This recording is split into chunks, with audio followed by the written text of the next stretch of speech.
There was snow on the ground this morning. It's cold and breezy. In other words, perfect for high school football. Break out the hot chocolate. It's time for the Northern League opener. Hi again, everybody, and welcome to High School Football on Channel 8. I'm Bill Rogan along with Justin Adams. Thanks for tuning in. And tonight it's the Thomas Jefferson Spartans coming in at 2-3 versus the 3-1 Holy Family Tigers. And Justin, it is not easy to win at Mike G. Gabriel Stadium.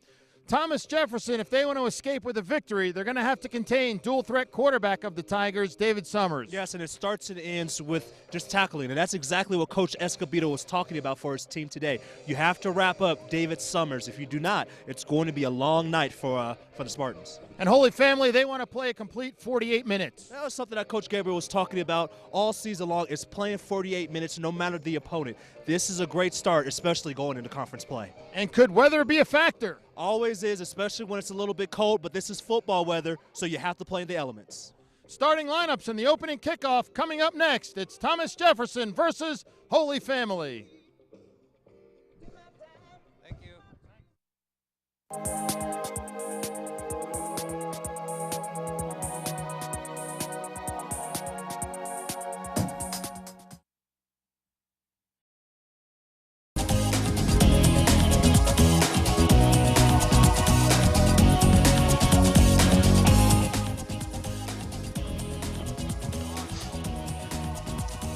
Thomas Jefferson has won the toss, and they have elected to receive. Deep for Thomas Jefferson, Josh McNair, as well as Torrey Evans.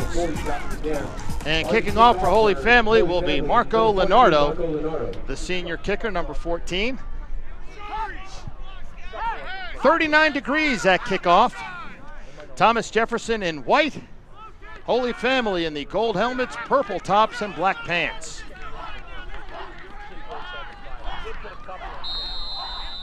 Whistle blows. Leonardo approaches the ball, and we are underway at Holy Family. It's a high kick, and it comes down at the 8-yard line. And with good room up the middle is Justice Hallman.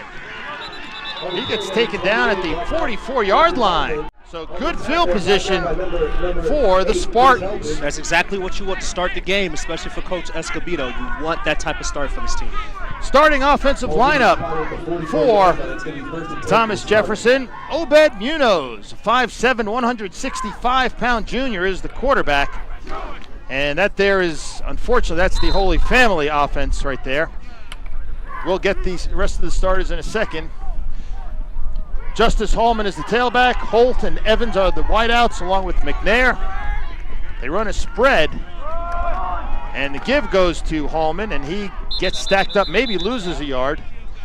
Tight end is Muniz.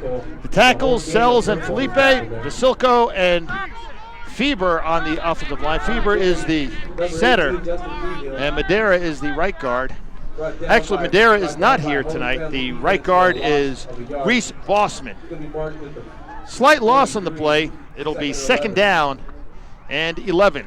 Coming in with the play is Dane Vandermiller, sophomore running back. Two men split to the right. Torrey Evans is near the sideline. Low snap! And Muniz falls on the ball wisely. So Obed Munoz avoids disaster early. That'll bring up a long third down play for the Spartans. Bill, in pregame, I saw just the center, snap. They had a lot of difficulties early on in the game. The Spartans did in pregame, so I'm not surprised by seeing that as we get a chance to look at the Holy Family defense. Holy Family defense, and that is not the Holy Family defense. They have the ends are Jeff Ball and Tyler Dudden. We'll get the rest in a moment. Third down and 22. Munoz pass is incomplete through the hands of Torrey Evans, and that forces a fourth down.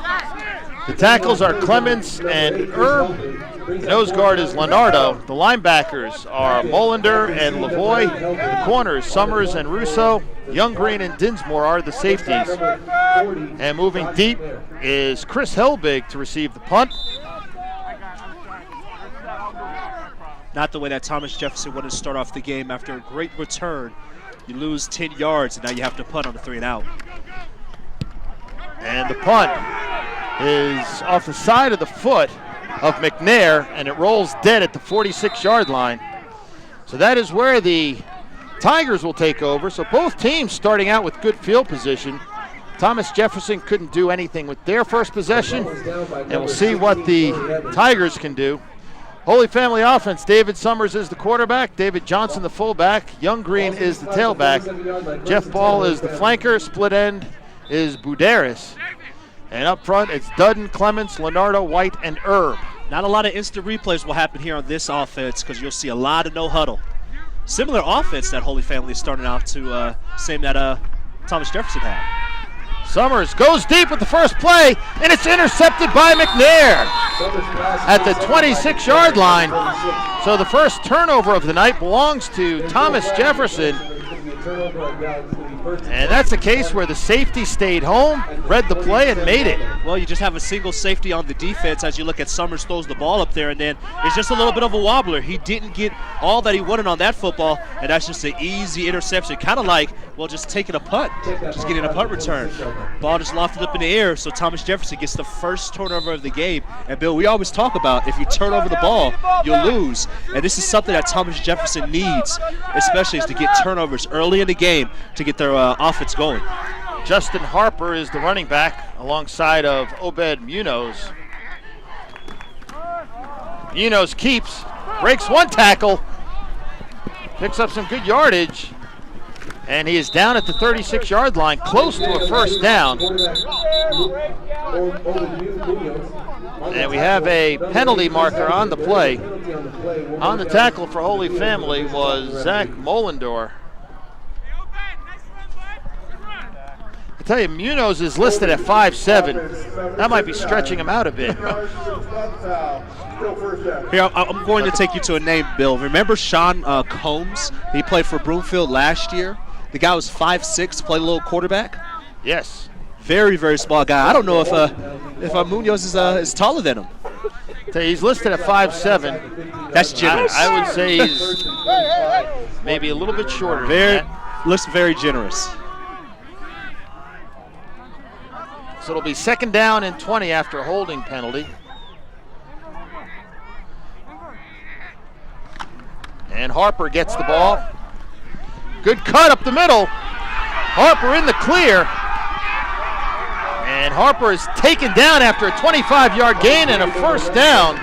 On the tackle was Ryan Younggreen, who appeared to be trying to tackle the ball instead of the ball carrier, Justin. Well, you have to get the ball. You always have to get the ball carrier first, obviously, Bill, before you can go after the ball. As we look at this play again, it's just a give to the running back, and then he just cuts back. Great move there by Mitchell as he just keeps his legs moving, and then, well, the rest you can see there on the screen. Look at there. I mean, you just try to swipe at the ball. You're not tackling the man. When that happens, you know, you give up yards. Ricardo Felipe with a nice block for the Spartans. Here's Harper again. He gets stacked up, goes nowhere, as Nicola Leonardo in on the tackle. Also Tyler Dudden. Excuse me, that was Harper on the play, yes. So a loss on the play of about 4 yards. Will bring up 2nd down and 4. Holy Family making a bunch of defensive changes. Apparently a fumble. Did not see that, Justin. So turnover. If we can see the replay on that, I did not see the ball come free. Wow, Holy Family's coming up with the ball. I didn't see the fumble. Well, Holy Family on offense.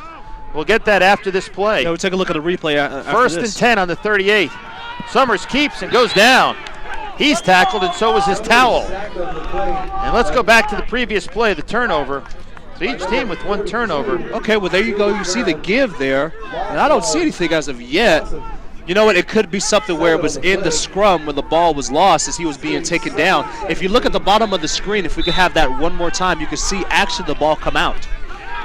2nd down and 17 for Holy Family at their own 49-yard line. Check that, their 44-yard line. Pass is complete. In the clear is Buderis. And Bryce Buderis gets hit hard. He's got a first down at the 25-yard line. So the first down for Holy Family. Great route combination there. 3.5 minutes in, no score. Holy Family on the move.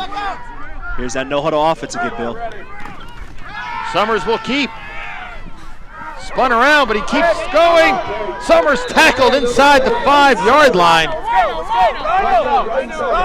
So Holy Family in business. On the tackle for the Spartans was Hallman. Let's take again a quick look at this last replay. As again, you see Summers there running with the football, and just a grown men move there, breaks the tackle of the defensive lineman, and runs for the first down. And Young Green, off right tackle, close but not in. If you look at Holy Family, they put in Zach Mollendor as a blocker in the backfield. Also in the backfield doing some blocking is David Johnson, the fullback. Get all the beef that you can, Bill. Fumble! And it looks like Holy Family fell on it. And we talked about in the opening, Justin, the weather, it's cold, the ball can be slick. We've seen 2 turnovers already and nearly a third there. Bill, to me, it looks like it's more mental than actual something that's physical. I mean, this is the first cold game that these guys have played in all season. So it's probably just jitters to the game, getting used to the elements. 3rd and goal, ball at the 4-yard line. Summers keeps, and he is in. He squirts into the end zone. And Holy Family takes a 6-0 lead. Number 7, David Summers. Quick score there, Bill, if we get a chance to look at the replay. And all Summers is doing is just an option. He keeps the ball, runs to his right, gets to the edge, and then runs in the end zone. Summers had 5 touchdown runs last week. Willie Clements will snap, Joey Russo will hold, and Marco Leonardo on to tack on the extra point.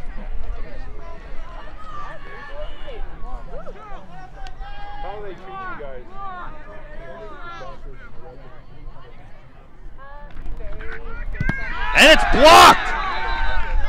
Coming in with the block is big number 79, Chris Loffelmacher. I think it's Chris Loffelmacher. We don't have a 79 on my roster. Okay. Ron Fever. Okay, Ron Fever is the name that we have. Okay, Fever, number 50. Normally, it's number 79. He got the block.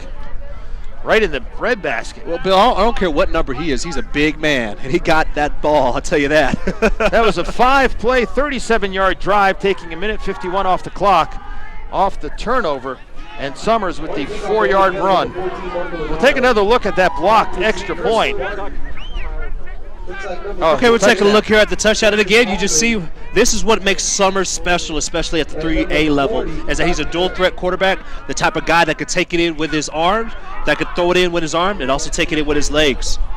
Again, he scored 5 touchdowns, Bill, 5 touchdowns last week, had 274 yards on the ground all by his lonesome.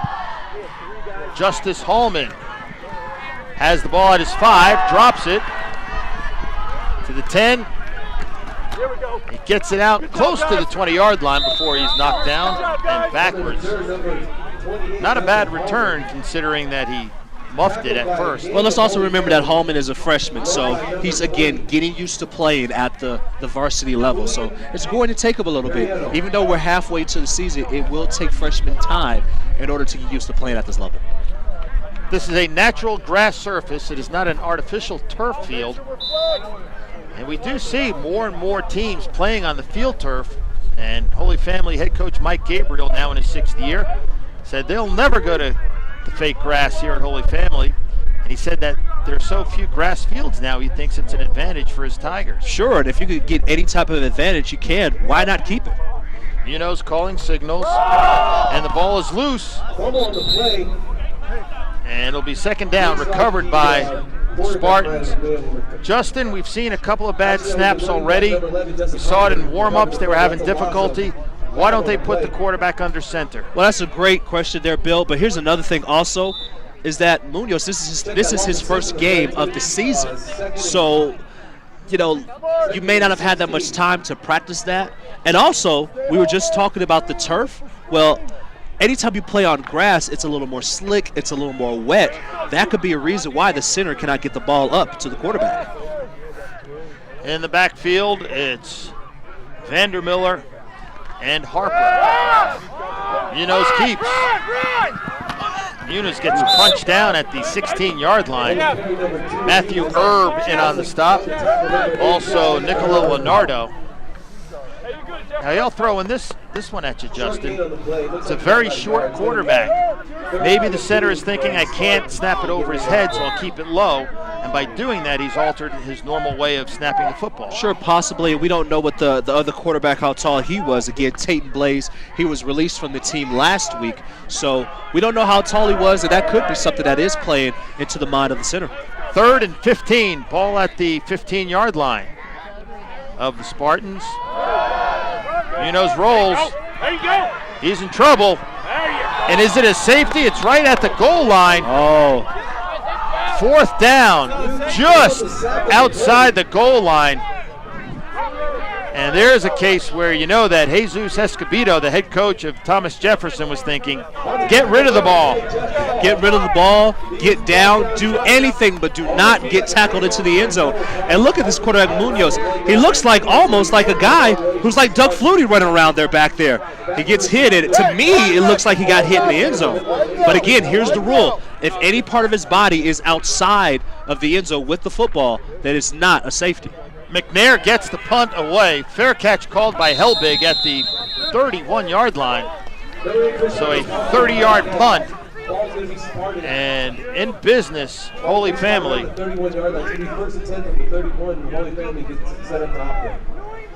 So 5 minutes to go in the first quarter.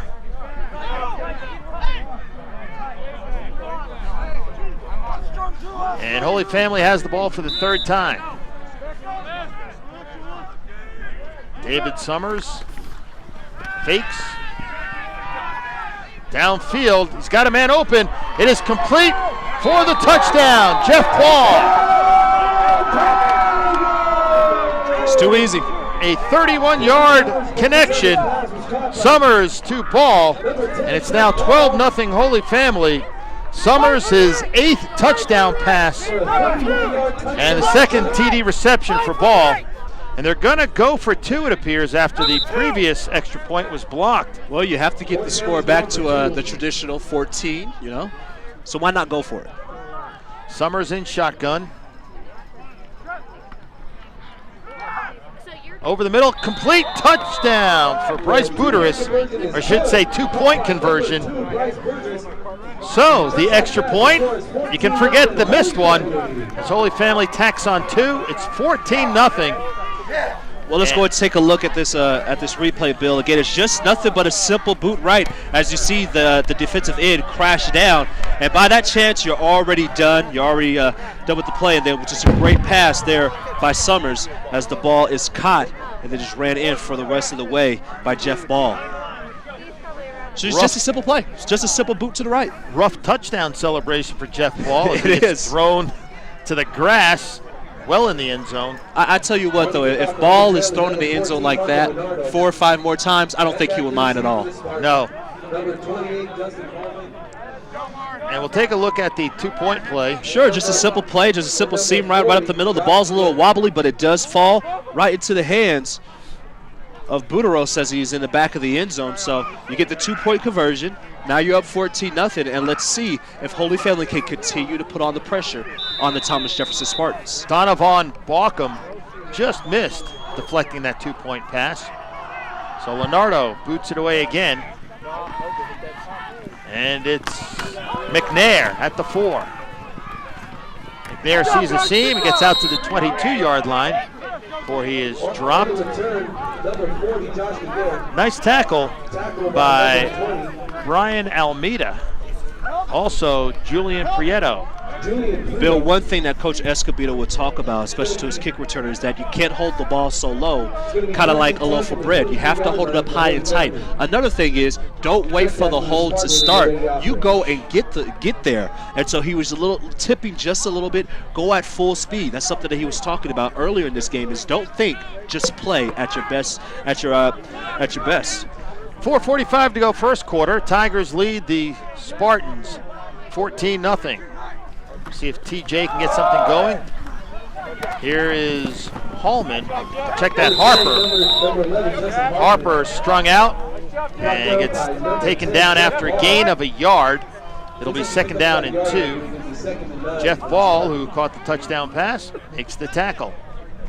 One of the nice things about the lower levels, Justin, you get to see a lot of guys play on both sides of the ball, offense and defense. Well, it's all about development. You get a chance to see what guys could do, as you said earlier, on both sides of the ball. And it's a great thing. It's the way that I grew up. I grew up playing both ways. It's the fun part about high school football before you get college and all the other stuff. Some of the bigger schools, guys are specializing in just one position. Sure. Munoz keeps, and he gets to the 25-yard line. Maybe picks up about 3 inches. It'll be 3rd and long. 3rd and call it 8. They give him a yard. Great tackle there by Lorenado, just to stay there, not to be fooled on the fake sweep, but just to get the running back, just to get the quarterback on the tackle there for a short gain. Thomas Jefferson has 1 first down. Our officials tonight, Larry Richards is the referee. Wilfredo Padilla is the umpire. The linesman Chris Reichert. The line judge Robert Zamudio. And the back judge is Larry Craig. Pass is knocked down by Mollendor. So that'll bring up 4th down and 8. Pretty simple. Mollendor, if he would have picked it off, might have had a touchdown. Easily could have been pick 6 as we look back at this replay. Just look at the eyes of Munoz. Munoz is telling you everywhere where the ball is going, and that's exactly what Mollendor did. He just followed the eyes of the quarterback, and he was just a smudge away from taking that one to the house. A smudge? A smudge, just a little bit. Or just a little bit. Smidge. Smudge. We'll work it out. McNair gets this high snap, and he kicks it pretty much straight up toward the near sideline where it rolls out of bounds. So that is a punt of about 23 yards. So again, good field position for the Tigers. You see the scoreboard there in that previous shot. It's a brand new scoreboard here at Holy Family. More on that in a second after this play. I formation for the Tigers. Men split far side and near side.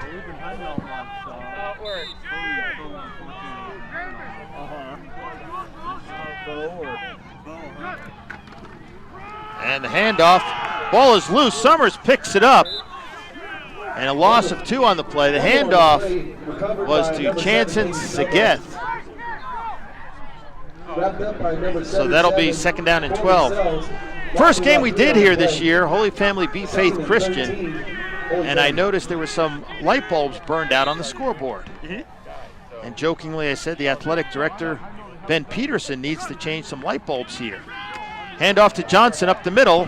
He spins for 4, maybe 5, before he's finally taken down.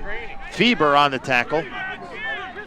So little did I know that instead of changing a few light bulbs, they went out and got a brand new scoreboard. Not bad. But they listened to you though, Bill. It's a beautiful scoreboard. Wind is blowing left to right in this first quarter. 3rd and 8. Downfield, it is incomplete through the hands of Buteris. The sophomore could not corral it. And that'll bring up 4th and long. And the punting unit comes out for Holy Family. You can't throw that ball any better if you're Summers. And what Holy Family did on that last play was textbook. What you do is they lined up 3 wide receivers to the right in a trips formation, which took all the players there and had single man coverage there on the bottom of the screen. And Buteris had a double move. The cornerback went for the pump fake, and the ball was all his. Just has to hold on to the ball, and if he does, he has a touchdown. And we have a timeout on the field, taken by Thomas Jefferson. David Summers tonight is 2 for 4, 51 yards with a touchdown and an interception. Now, Summers is the punter, and if you're the Spartans, you always have to be aware of a possible fake, especially at this part of the field. Now, would that make him a triple threat? You know, he's also the punter. I know he does kickoffs a little bit. He does a little bit of everything.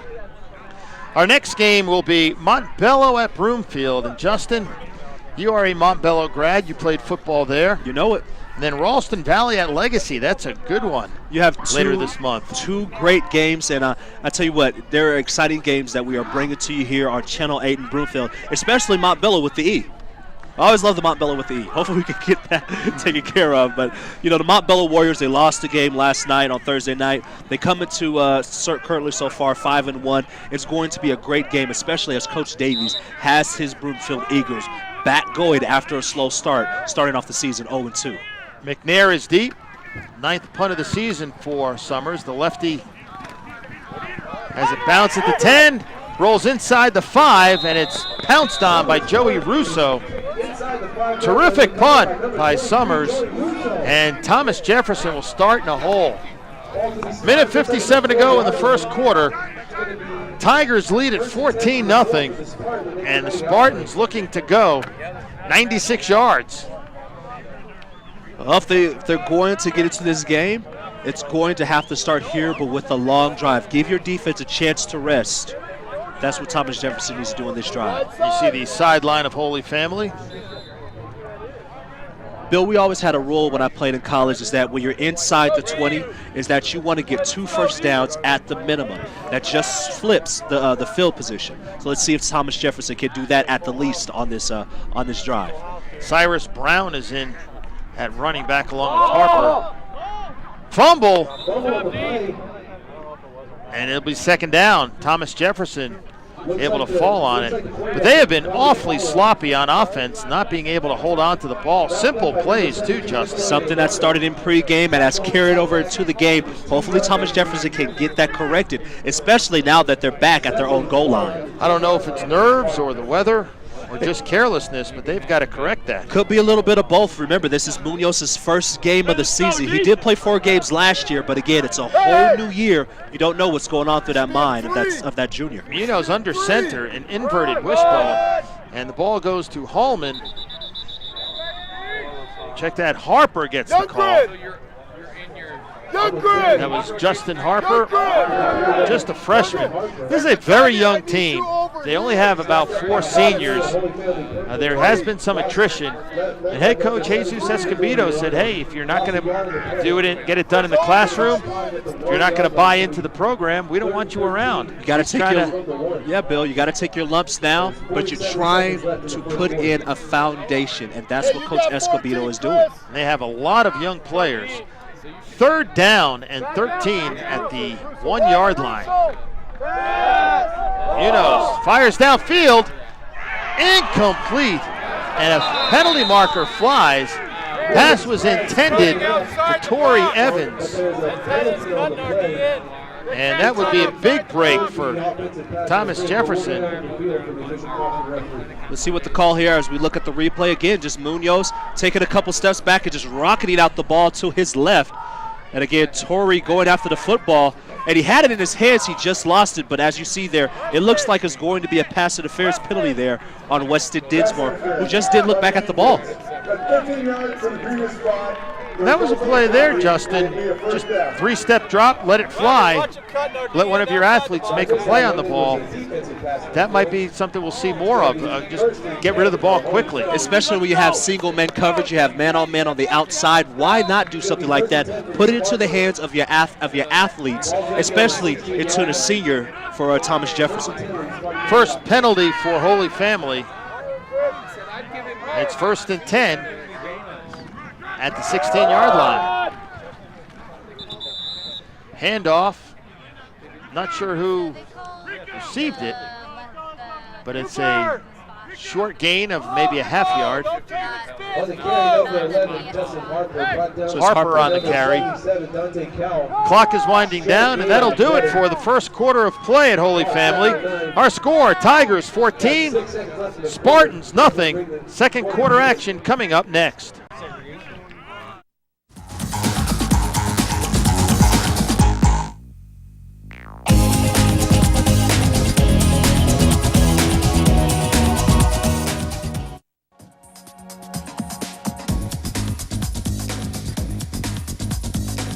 And the first play of the second quarter. for Thomas Jefferson, 2nd and 10. And the ball at the 14-yard line. And on the right side with some good yardage is Hallman. And he gets a first down, the second one of the night for the Spartans. Holy Family in the first quarter, a David Summers touchdown pass and also a Summers touchdown run, and that accounts for the score. They also had a 2-point conversion. The first touchdown, the extra point, was blocked. So 1st and 10 for the TJ Spartans. I'll tell you what, I like the way that these Spartans, the freshmen, are running the football. Man. And that was a huge play. It gives them a little bit of breathing room, and they can settle in a little bit. Ball at the 36 of TJ. Munoz over the middle, a slant. It is nearly intercepted. Russo was on the coverage. Pass was intended for Dylan Holt. And Russo smelled that one out, the junior. 2nd and 10. Well, the one thing that I would talk to if I was the coach for Munoz is that I would tell him that you cannot just stare down your receiver, and that's what he's doing. And because he's staring down his receiver, all Holy Family has to do is look at the eyes. The eyes of the quarterback will tell you where the ball is going, and Munoz is staring at his receiver, throwing the ball. And Holy Family, I'll tell you what, they could have had a pick there. The second of the game they should have had. Munoz gives the ball to Harper, and that play goes nowhere. On the tackle, number 11, Dustin Harper, brought down by Loss of about 5. number 86, Matt Herb. On the stop was Herb as well as Ben Lavoie. That'll bring up a 3rd down and 14. Ball at the 32-yard line of Thomas Jefferson. Harper's a pretty good-sized kid for a freshman. 5'10", $170. It's not too bad. Give him a couple of years when he grows up. I tell you what, he'll be a real good player, especially with the experience he's getting now on the varsity level. 2 wide right, 2 wide left. Munoz ducks under one man and gets swarmed over. Ball came in on the outside. And then cleaning up was Leonardo. At first, Munoz probably thought, ducked under you.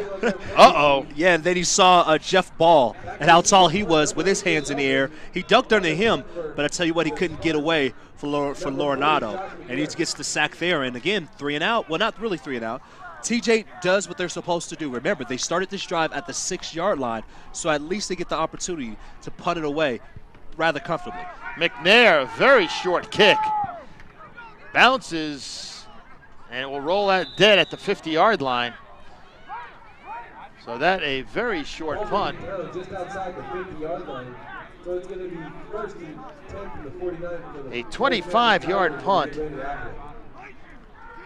And Holy Family in business. They spotted at the Thomas Jefferson 49-yard line. If I'm correct, I believe Holy Family has started every drive but one in Thomas Jefferson territory. And good running by Ryan Younggreen. And he has a first down, if my eyes don't deceive me. And it is a first down. Ball is at the 39-yard line of the Spartans. Pitch to Younggreen. And he gets yanked down. Good defensive play by Corbin Sells. Just the exact same play to the left that worked the first time to the right. And again, look at that. Just a great play there. Getting his body up the field. What a great play there for Thomas Jefferson just to get them stopped there by Corbin Sells. Chad Prather a step late on the block. So it'll be 2nd down and 15. Ball is at the 45-yard line. Summers sets. Looking for Herb. Incomplete. Good coverage by McNair and Evans. It's going to be 2nd and 15 for Holy Family. Check that 3rd and 15 for Holy Family. You can see the arm that time on David Summers. He's got a cannon. Sure he does, and let's take a look at this replay again. Just Summers has all day in the backfield on a play action pass, throws the ball up there high in the sky, just to probably put a little bit too much air on there as he had Herb wide open, throws it into double coverage. Great job there by Thomas Jefferson to knock the ball away, first and third and long. Josh McNair, the safety, he is 6'6".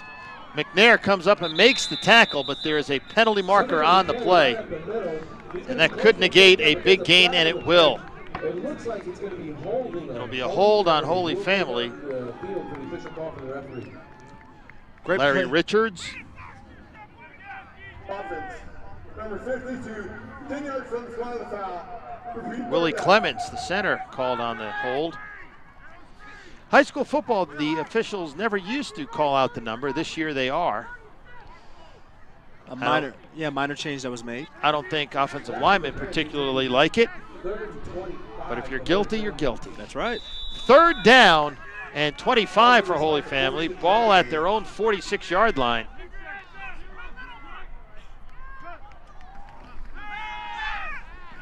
Summers outlet to ball. He's got some running room, but he'll be well short of a first down. Coming up and making a solid tackle was Kenneth Muniz. So the ball would be at the 45-yard line. 4th and 15 after the 10-yard pickup, and Summers will punt it away. Maybe. You never know. Right by midfield. Not too many quarterbacks also punt. And remember, Danny White, the old Cowboys quarterback, was also a punter. Cordell Stewart, he punted a little bit for the Steelers. Josh McNair is deep. Summers drops it, and it's blocked. Getting his hand on the ball was Tashari Sayers, but Summers, we used to seeing highlights of David Summers. That was a low light. And TJ in business here, 1st and 10 at the Holy Family 45-yard line. We know about the fumble there. Again, it was just a little bit of a bad snap. Great recovery there by Summers, who tries to kick the ball, but again, it's punted. It's blocked there. But I'm just trying to figure out why the play was stopped there. It didn't look like that a player's knee was down for Thomas Jefferson.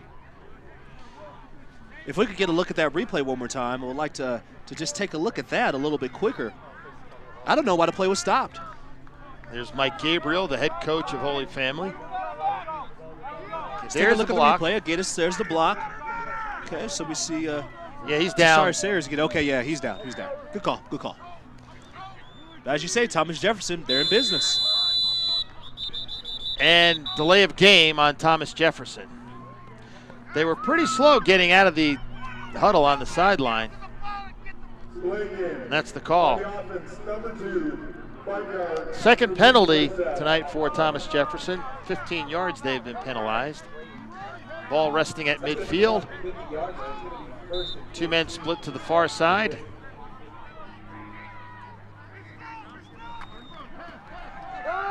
Munoz in trouble. And he gets swarmed under. The defensive call for Holy Family was, let's have a team meeting on Obed Munoz. Goodness, and didn't they ever on that last play. What Munoz tried to do is just roll to the outside to get an easy pass. Remember, this guy's 5'7", and he's just trying to get to the outside to get an easier throw. Unfortunately, Holy Family snuffed that out and had the sack there on the play, starting with number 10, Jeff Ball. Second down and 27. Second and 27, it looks like. Munoz minus 42 yards on the ground.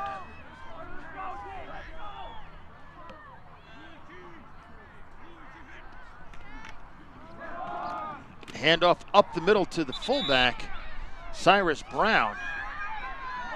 He goes down. Picks up a yard, maybe 2. So the ball is at the 39-yard line.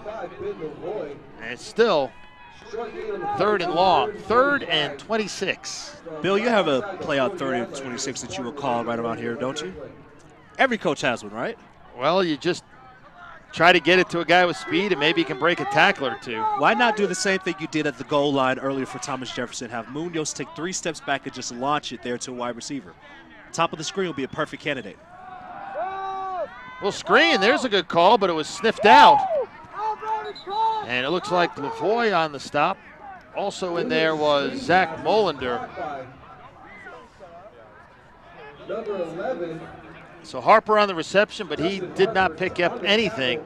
Number 50. So 4th and 26, and Josh McNair will punt it away again.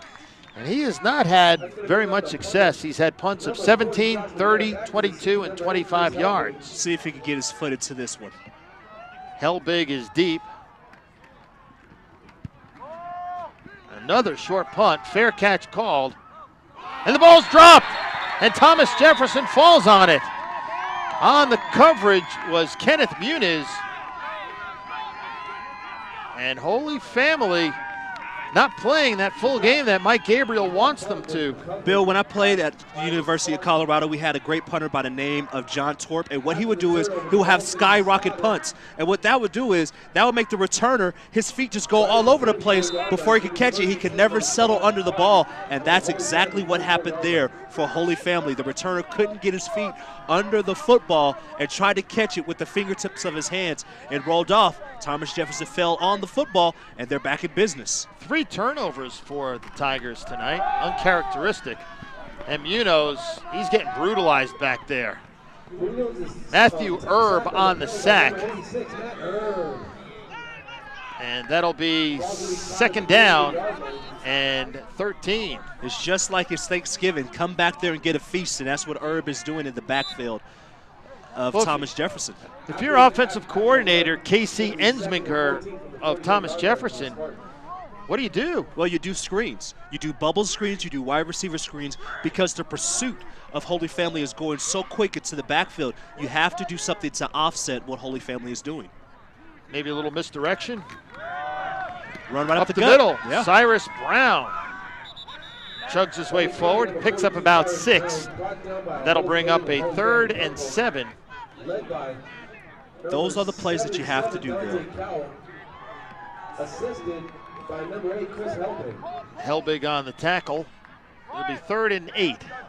Yeah, and I was just saying earlier, those are the type of plays that you have to do when a team is pursuing so quickly upfield, is that you do traps, you do misdirection, you do anything, even dives, because it gets the ball quickly into the opposite direction, the way that you want to go. Inverted wishbone behind Munoz. Hallman loses a yard. Good gang tackling by Holy Family. That'll bring up a 4th down. And again, Thomas Jefferson cannot capitalize on a turnover. And see, that's not Thomas Jefferson's game today. That's not what's going to work for them. What they need to do is they need to focus directly up the middle, do plays that are right up the middle, traps, dives. You could even do screens to the outside, do anything that gets the ball out of the quarterback's hand quickly. You don't need to do any type of sweeps just because of the speed of Holy Family. McNair will boot it away. High snap. Nearly blocked. And it goes out of bounds. Flag on the play. Ryan Younggreen almost had the block there. He might have gotten a piece of it because he did hit the kicker, the punter, and there was no penalty. So maybe he got a hand on it. We'll see what the call is. Thomas Jefferson, first down. 13. I think they got a sideline warning.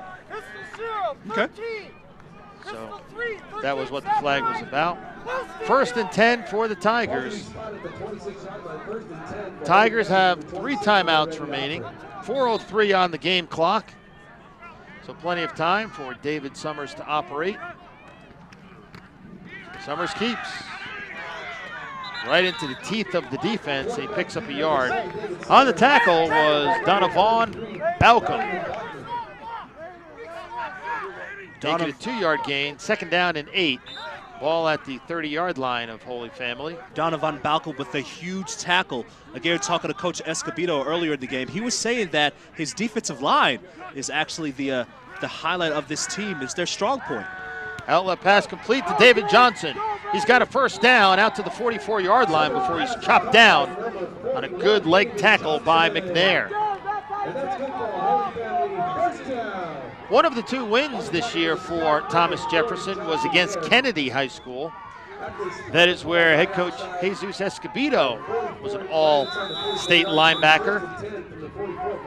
He also coached for 13 years as an assistant at Kennedy. And going up the middle for good yardage, 14-yard pickup for Chanson Segeth. And Holy Family, a couple of big chunks of yardage on the last 2 plays. Clock stops while they move the chains. 3:19 to go, second quarter. No huddle offense. Here goes Holy Family. They're going over and over again. There'll be a timeout called here. That's just an official's timeout. So that gives Thomas Jefferson a chance to substitute a little bit. But all that was in that last play, Bill, was just a give to the left. You could catch a defense off guard. That's what Holy Family did, who was still trying to position themselves. You can catch them off guard going so quickly. And here goes Segeth again. Down to the 26. And that's another first down. Great run there by Segeth, just taking the football. And nothing too fancy here, just running to the left. Last play, running to the right. Following the open holes that Holy Family is making, getting the first down. And a timeout taken by Thomas Jefferson. Quick quarter. This quarter has just flew by. You sound disappointed, Justin. I mean, I just love the action. Just great play so far there by both teams. Thomas Jefferson holding on strong. If they could actually hold Holy Family to even 3 points here on this drive, it would be a huge win for Coach Escobedo and bunch as they go into the intermission. And again, we get a chance to look here on our monitor. We see some little kids here at Mike G. Gabriel Field. And you were telling me, Bill, earlier that when you first were here, that none of this were here. There wasn't a track. There wasn't the new scoreboard, nothing like this. It was just what? Just a lot of dirt and the football field for the most part. There were small bleachers, not like this. There were no lights. It was the old scoreboard. There was no press box. Victor Seif, our director, can tell you stories about that. Because the school was brand new. They had moved from the downtown area out here to Broomfield. And it was rather Spartan, the facility, but they have really, each year they make it better and better here. Here's Segeth, up the middle. He's down inside the 10-yard line before McNair corrals him. And we have a penalty on the play. And they're pointing at Holy Family. And it will be a hold. Looks like it's going to be a holding on Holy Family. Microphone is not working, but that will bring back a nice gain.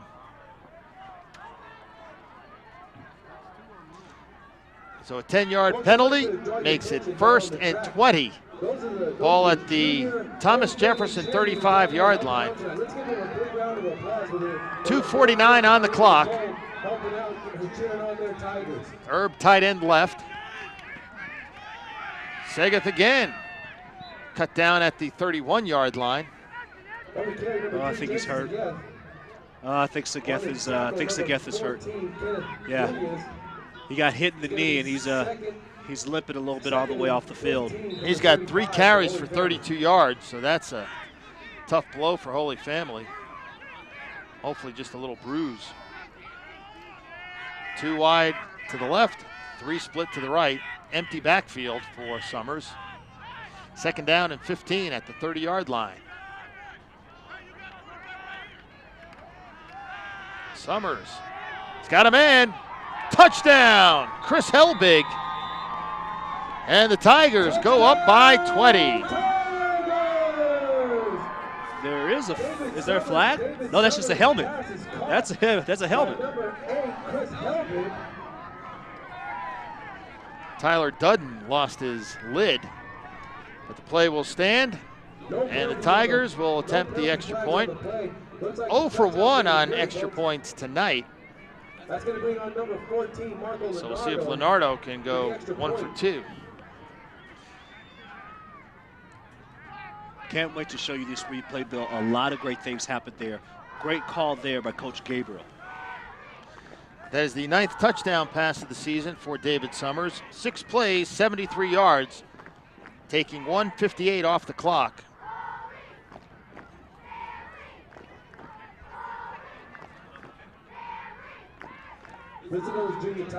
So there's a penalty on that play on Thomas Jefferson. They'll enforce it on the kickoff. Might have been a personal foul for a face mask. Crowd looks a little bit chilly. I think they're going to look forward to halftime. The bathrooms here are warm, by the way, Justin. I think a lot of people will head there after the half is over. You wouldn't be one of them, would you? No. Kick is up, and it is good. Rocketed, goodness. He almost hit the new scoreboard. I think Marco Leonardo was mad that his first kick attempt was blocked. This one he drills. So it's 21-0. Holy Family over Thomas Jefferson. Let's go and take a look at this replay. And Bill, this is football 101, and I love it. What you do is you have your man up to the left, is that you have him on man coverage. And it's tough to beat right there. What a perfect throw there by Summers as you get the ball to fall right into the hands of Christopher Helbig there. But what Holy Family did that was so special on that play is they made Josh McNair have to pick whether he was going to the left or whether he was going to his right, because what they did was they had two receivers on both sides. We call that deuces formation, is where you have two receivers each way. And so he was caught in pretty much in a catch-22. You go to your left, well, there's going to be somebody right open to the opposite side. If you go to the other way, which he did, well, then you have Helbig wide open in the end zone on single-man coverage. Perfect throw there by Summers. Touchdown, Holy Family. And you're right, Justin. Perfect throw. Hit him in stride. And he's having another fine evening. So Leonardo will kick off, this time from the 45-yard line. And this one will go into the end zone for a touchback. So we'll see if Thomas Jefferson, with one timeout remaining, can do anything in the final 2:05. One thing that we were a little surprised about, Justin, when we look to our right, there's an empty coach's box here. That is for the visiting team. I'm surprised Thomas Jefferson doesn't have an eye in the sky. Sometimes the best thing to do is just to be down with the players. I used to play with Oliver Lucas at Montbello when I was there, and he would be up there for the first quarter. And then something will happen on the field, and you'll see him just storming off the press box onto the sideline just to be with the players. And I tell you what, to be honest, he was more effective when he was on the sidelines with us than he was up there in the press box. Obed Munoz, the quarterback, fires downfield. It is incomplete at the 42-yard line. Pass was intended for Dylan Holt. And on the coverage for Holy Family, looks to be Helbig, was Chris Helbig. You know, I'm surprised that Helbig wasn't called for a second pass interference penalty because he didn't look back. If you take a look at the replay, he just didn't look back on that last play. And they have not completed a pass tonight, or just one completion. And that was on the screen for no yards. Again, as we look at the pass, Munoz just throws the ball up there. It's almost a up for grabs type play. And this is something that Coach Gabriel would talk to Helbig about is, hey, turn around. If you turn around, you have the opportunity to get the ball. Oh, my goodness, look at this play. And an interception by Lavoie, or check that, Molinder. And Zach Molinder goes in for the score. Oh, my goodness, Bill. The ball was deflected off a Thomas Jefferson player, and Molinder just picks it and runs it in. Good heavens. That is disastrous for Thomas Jefferson. I mean, if you're down 21-0 at half, that's still a daunting task. But 28-0 if they add the extra point here. And it will be a very long second half, perhaps, for Thomas Jefferson. We'll see the replay after the extra point.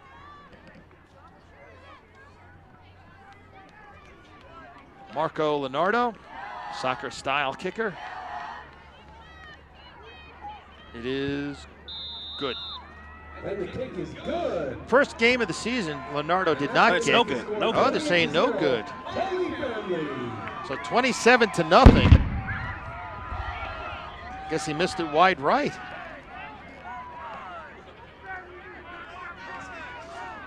So we'll see exactly how the ball ended up in the hands of Zach Molinder. Unbelievable play. Okay, well, it's just... Well, that was the previous play. See, that was the previous play. That was the one where I was talking about how Helbig didn't get caught there for the pass interference. And we did have that replay of the touchdown We'll see if we can bring that to you one more time. But I don't think I've seen a crazier play like that, Bill. This is my 3rd year with you. I haven't seen a play like that before. What do you see here? Okay, again, that the ball was thrown, and it just fell off the wide receiver's heads. It just flew up into the air. You saw the official making the sign that the ball was deflected It was tipped by a lineman, and so that just ruined the entire play, and then the ball was deflected up by the receiver. So 2 things went wrong for Thomas Jefferson there. Actually 3. The deflection, Yes. or the tip, the tip, deflection, and the interception. Exactly. There's nothing you could do about that. That's the worst thing that could happen. Especially when you're going into half. You fought so hard. You're only down 21 points. Now you're down 27. And you were saying it correctly, Bill. 21 points is so much more different than 27. It's such a daunting task. Leonardo kicks it away. McNair at the 1. Dances his way out to the 20. Good coverage by the Holy Family Special Teams. By the way, a moment ago we just saw a shot of the sidelines on the track.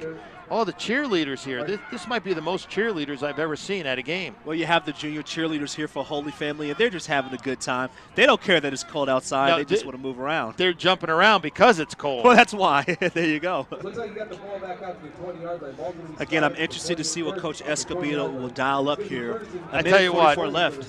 Just run it up the middle and get into halftime. Well, here's the thing, though, Bill. Holy Family has 3 timeouts, so if you just run the ball up the middle, I wonder if Coach Gabriel will call it. Will use his 3 timeouts. He should, but we'll see. 1st and 10 at the 20. Minute 44 to go. Brown up the middle, and he gets a yard, maybe 2. And there you go. There's your timeout. So that is the first timeout taken by Holy Family. Looks like a short gain of 2 on the play. 2nd down and 8. It's going to be a timeout for Holy Family. Cyrus Brown came into the ball game It's going to be 2nd and 8 from the 22. averaging 5.3 yards a carry. And tonight he's been stymied.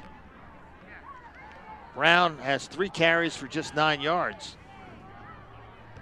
Tough going there for the young man, but you know what? There's a lot more things that Coach Escobedo can smile about and be happy about. His team is fighting hard, so they're doing a great job there. Let's see if they can get a 1st down and just run out the rest of this clock going into half. And Coach Escobedo, he's building this program. He's going to lay a good foundation. He said he's a disciplinarian. Some kids didn't like it and left the squad. He started with 49 players suited up the first game, and tonight a lot less than that. Yes. Probably about 28. 27 suited up. 27. And it's tough. It's tough there. You have to play a lot of freshmen, and it's showing a little bit here. But again, you would take something like this if you're setting the right foundation. We'll look back at a couple of years at Thomas Jefferson, and we'll see that it's paying off. Brown up the middle. Brown straight up the middle for good yardage. And he gets tackled from behind at the 50-yard line, tackled by Young Green. And we'll see if they hurry up now with a minute 28 on the clock. Well, they should. They should. Now they have some field position to work with. Bill, what did I talk about earlier what Thomas Jefferson should do? They should run the ball right up the middle and dives. And that's exactly what happened there that last play. You don't have to go outside. Go right up the middle, spread out Holy Family's defense, and you'll get games like that. Great play call there by Coach Escobedo. And let's see if they can capitalize on this momentum that they have before half. Ball's at the Holy Family 47-yard line. They have 1 timeout left. And a bad snap. And Munoz covers up. And landing on Munoz was Nicola Leonardo. That couldn't have been pleasant. But again, they failed to execute fundamental plays. You're talking about a team that's shooting themselves in the foot. You have everything going for you on this drive. You finally have some positive yardage, and then just a bad snap that hurts you. You go from 1st and 10 on the 45. Now you're back at what? Second and 28. 28. An 18-yard loss. That changes everything. That changes everything from what you do play calling wise. You know, Holy Family has used their timeout. They have 1 more remaining, so they're trying to get the ball back. If you're Coach Escobedo, you do whatever you can to just get positive yards. You want to keep this clock rolling. Our opening game, those stands were full. I see a lot of empty seating here at Gabriel Stadium. Well, Bill, it was also Maybe 80 degrees, yeah. Yeah, maybe because of the cold. Yeah, just a It's little not bit. fun to sit on aluminum bleachers. What is the temperature right now? The temperature is Game time was 39 degrees. Yeah, 39 degrees as I pull out my handy-dandy weather device as it updates. Well, it says it's still 39 degrees. Another bad snap. And we're going to have a penalty, I think, for roughing or piling on, whatever you want to call it. Matthew Erb a little bit late. That'll be Matthew Erb. Yeah. Unnecessary roughness. Well, Kathy Saban Jr., what do you got? Still 39 degrees outside, Bill, but it will be 36, lowering down to 36 by the time we hit the second half. And I tell you what, if you're Matthew Erb, that's something that you cannot do. Personal foul on Division 58. That's going to be 15 yards, third down. Now, why is that an automatic first down? Well, the reason why that's a first down is because it's a personal foul. When you have personal fouls, those are automatic first down. Unlike pass interference But penalties. it's not a first down. Oh, no, it's not. No, okay, so in high school, it's different. So it looks like that wasn't an automatic first down, so it's going to be Third down, and let's see what we got here. 22. Tell you what, to me, it should be a first down. Should be a personal foul penalty. Interesting. Munoz fakes, is in trouble, dumps it off to Harper, and he gets taken down at the 41-yard line. No gain. Munoz is 2 for 8 for 0 yards in this first half. Fourth down, 37 seconds on the clock, and Holy Family takes a timeout. And that should be their last timeout. So it's fourth down, and unless that Thomas Jefferson can get a first down on 4th and 28. Tell you what, if I'm Holy Family here, Yeah, they'll get the ball, good position. I would try to block this kick. And you know what, Bill, that's something that I don't know why more teams don't do. Why they don't focus more on blocking the punt, because in high school it's not as crisp as it is on the collegiate or at the pro level. You should be able to always get after the ball. Put some pressure on the punter. This will be punt number 6 for Josh McNair.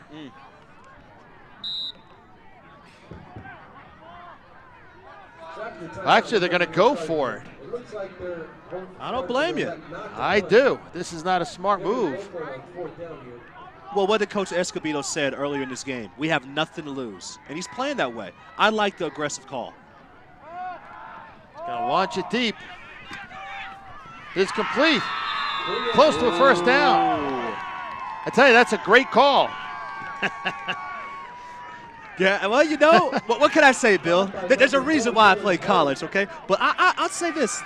Let's take a look at this replay, though. I don't know if he held on to that ball. I don't know if he caught that ball. He did catch it. Just enough for a first down. A 23-yard pickup.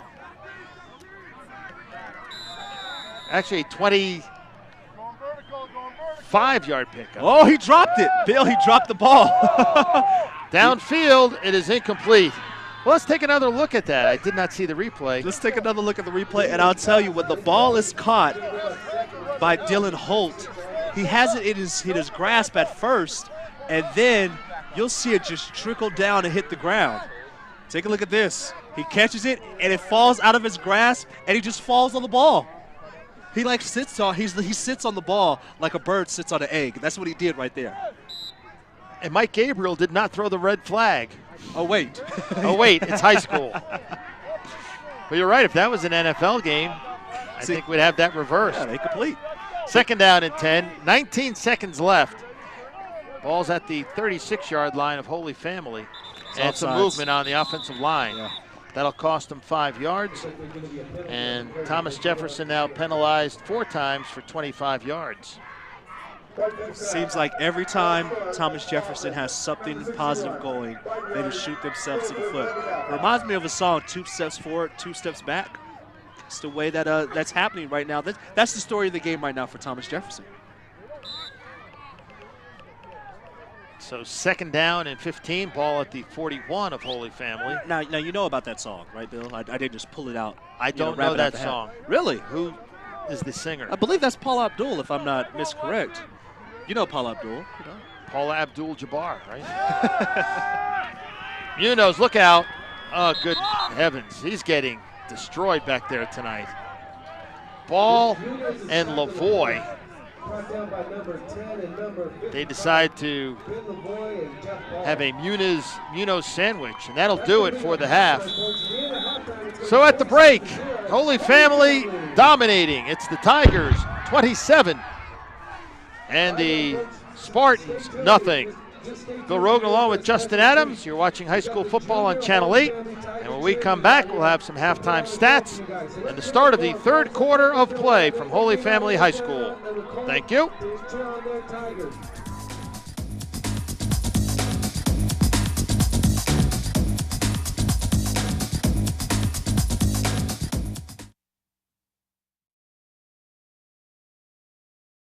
The schools taking part in today's event are part of the 340 member schools of the Colorado High School Activities Association.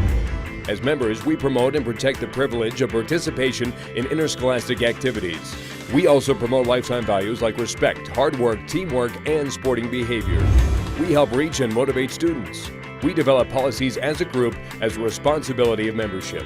We are coaches, game officials, and administrators working for the common good of kids. We are CHASA.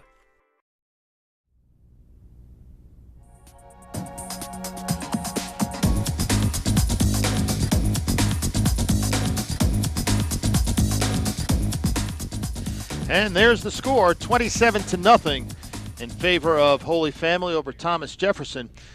And we'll take a look at the first half statistics, and as you might expect, dominated by Holy Family. Passing yards 60-24, rushing yards 85-6. Total yards not that much for Holy Family, 145, but they have taken advantage of 3 turnovers by the Spartans. And the first downs, Holy Family 6, Thomas Jefferson 5. The scoring summary, David Summers in the first quarter, a 4-yard touchdown run. Extra point was blocked. And then a touchdown pass of 31 yards, Summers to Ball. That made it 14-0 after the 2-point conversion. And Chris Helbig, a 30-yard TD reception from David Summers. And then Zach Molander, a 20-yard interception return off a deflected pass. And that's where we stand, 27-0 as the extra point was failed. Here's a loose ball at the 30-yard line as we start the second half. And Thomas Jefferson hoping to come up with a loose ball, but it was recovered by Holy Family.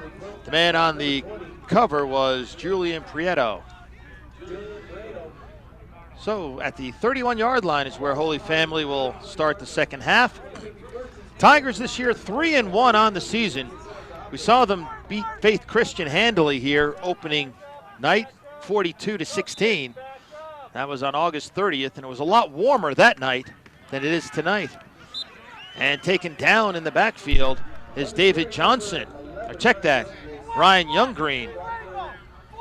Good tackle by Tashari Sayers. Second down and 12. Great play by Sayers, and that's the way you want to start the game. Shut down the run. Great tackle there. In motion is Ball. Summers flushed. And he throws it away wisely. That'll bring up a 3rd and long. Holy Family then defeated Devlin High School 42-7. Did not play against Meade due to the flooding that weekend on September 13th. And that's huge. That's huge. And we'll get to that in a second. Then they lost to Silver Creek here at Mike Gabriel Stadium, 45-14, before bouncing back with a 48-20 win over Berthoud. So 3rd and 12. Little screen to Ball. And it was covered nicely by the Spartans. Good open field tackle by Kenneth Muniz. And a good defensive stand to start the third quarter by Thomas Jefferson. And Justin, the game that they did not play against Meade, wiped out because of the floods, that could be costly. Especially for playoff positioning. And the biggest thing of that game is because it could be that a 2-loss team for the first time, well, they could not be in the playoffs, as we talked to Coach Gabriel before the game.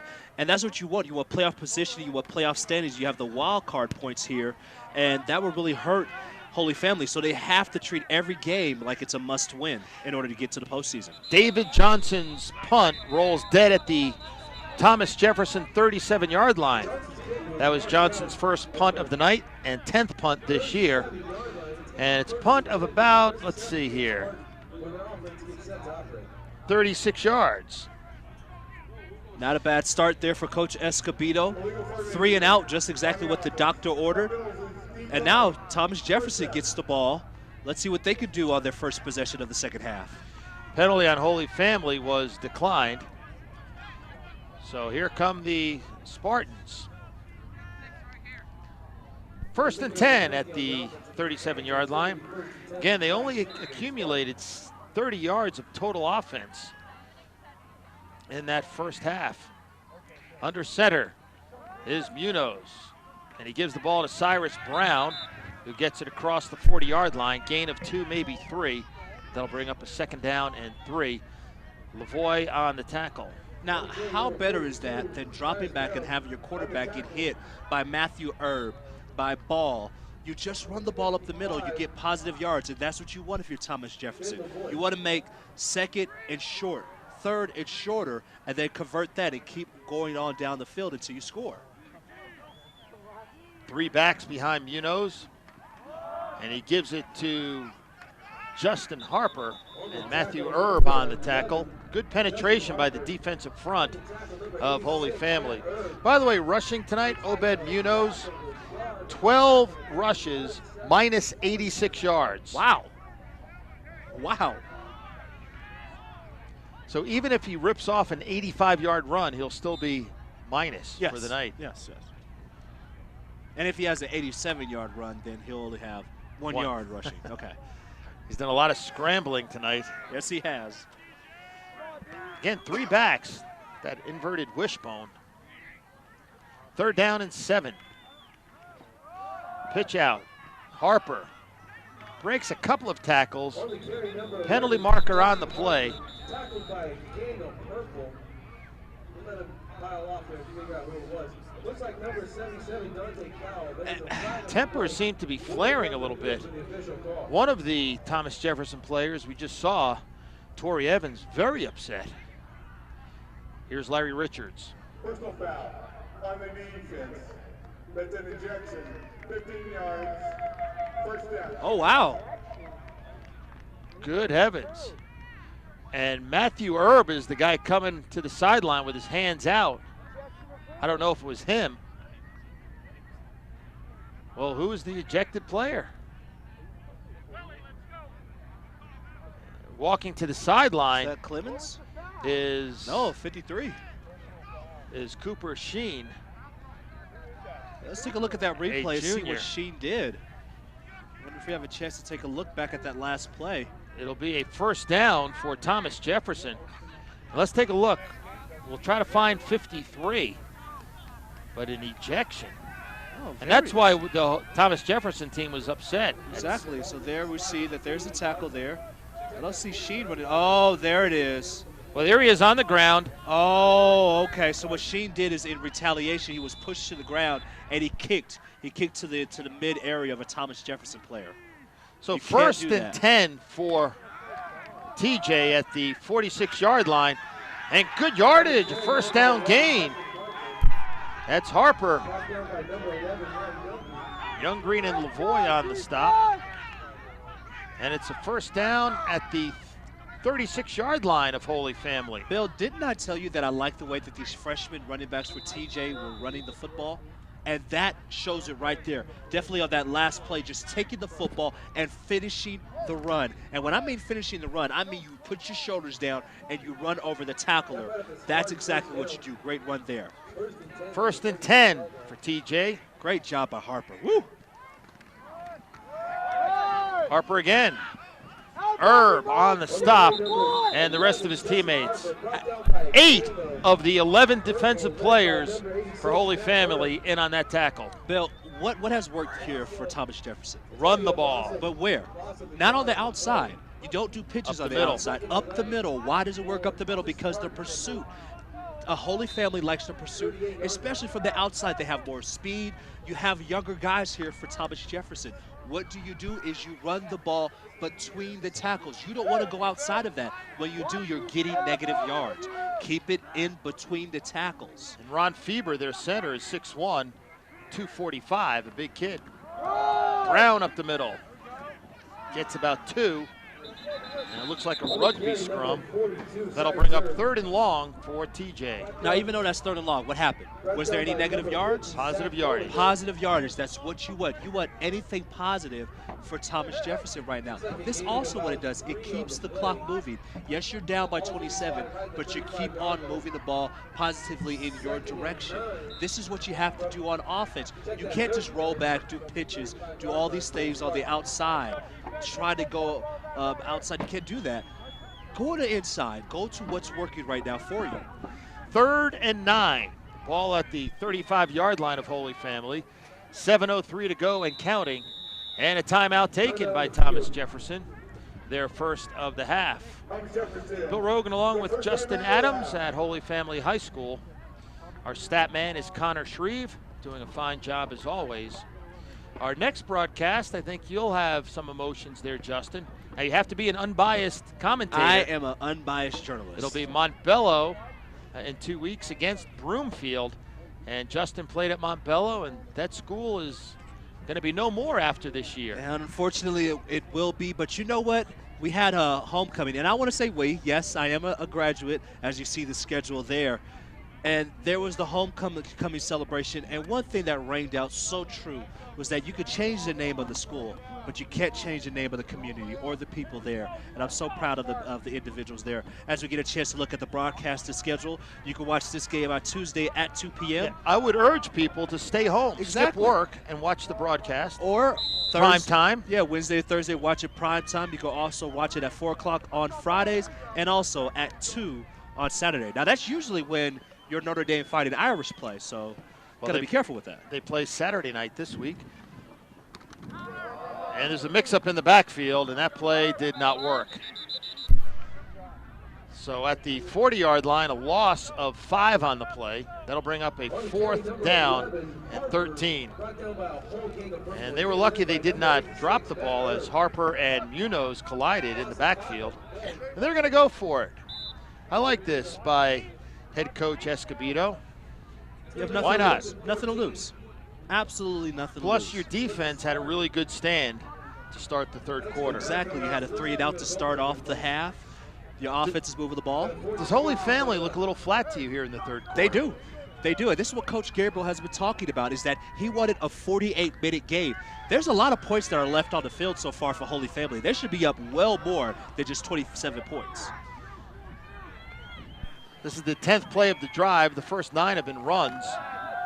Munoz running for his life here. Launches it. It is intercepted. He'd have been better off not catching the ball, because then it would have come back to the 40-yard line. But it looks so good on Young Green stats, and that's what he wants. Let's take a look at this replay. 4th turnover by the Spartans. Yeah, you just see Munoz running to his right, pretty much running for his life, waiting for his receiver to open up, and he just throws a rocket. Unfortunately, Young Green gets in front of the intended receiver, gets the interception. And I know, Bill, I know. He could have just let that go, better field position. But he goes home tonight and says, hey, Mom, I got an interception. Holt was the intended receiver. You're right, he got the pick. It was a nice spiral by Munoz. It was. It was on target. Young Green just jumped the route. Well, when a kid's under distress, it's amazing the things you will do. And a penalty on Holy Family, false start. That'll drop it 5 yards, 1st and 15. Ball at the Holy Family 25-yard line. And here's the handoff. Not sure who that was.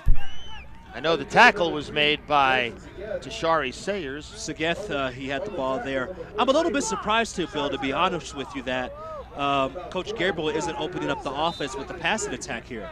A little bit surprised. Chanson Segeth was hurt in the first half. Came off hobbling, but he seems to be okay. He has the pass here. Segeth avoids the tackle, gets out to the original line of scrimmage at the 30-yard line. And that'll bring up a 3rd and long for Holy Family. Hey, Bill, let me ask you a question. Have you heard the name Matthew Erb at all on the offensive side of the ball? Not much at all. And against Faith Christian, he had a huge day. I'm surprised that you're not giving it to the big man. What, he's 6'2", 6'3"? I mean, at least 200 pounds. Give him the ball. He's wide open. Look at him at the bottom of the screen, Bill. And Erb has it. 1st down and more. dragging tacklers to the 41-yard line. On the stop was McNair. Again, as we roll this replay, you see he's wide open. There's nobody guarding him. What Summers did is he pump fake to the left, throws it back to his right, wide open pass and catch there by Herb. And he almost had a touchdown trying to break a tackle. 29-yard gain. And Herb again. And Herb turns the corner, and he's tripped up at the 20-yard line. I wonder if the Holy Family coaching staff is hearing Justin's commentary. Well, they should be because it's working. He says get the ball to Herb, and the last 2 plays, big gains. Don't be surprised. Give it to the big guy again.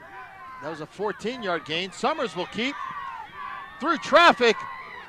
Touchdown, Holy Family, a 20-yard scamper.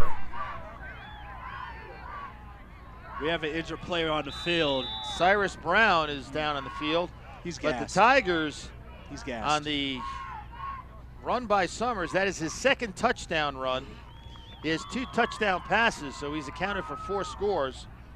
On the season now, David Summers with, let's see on my stats here, Summers now 9 touchdown runs.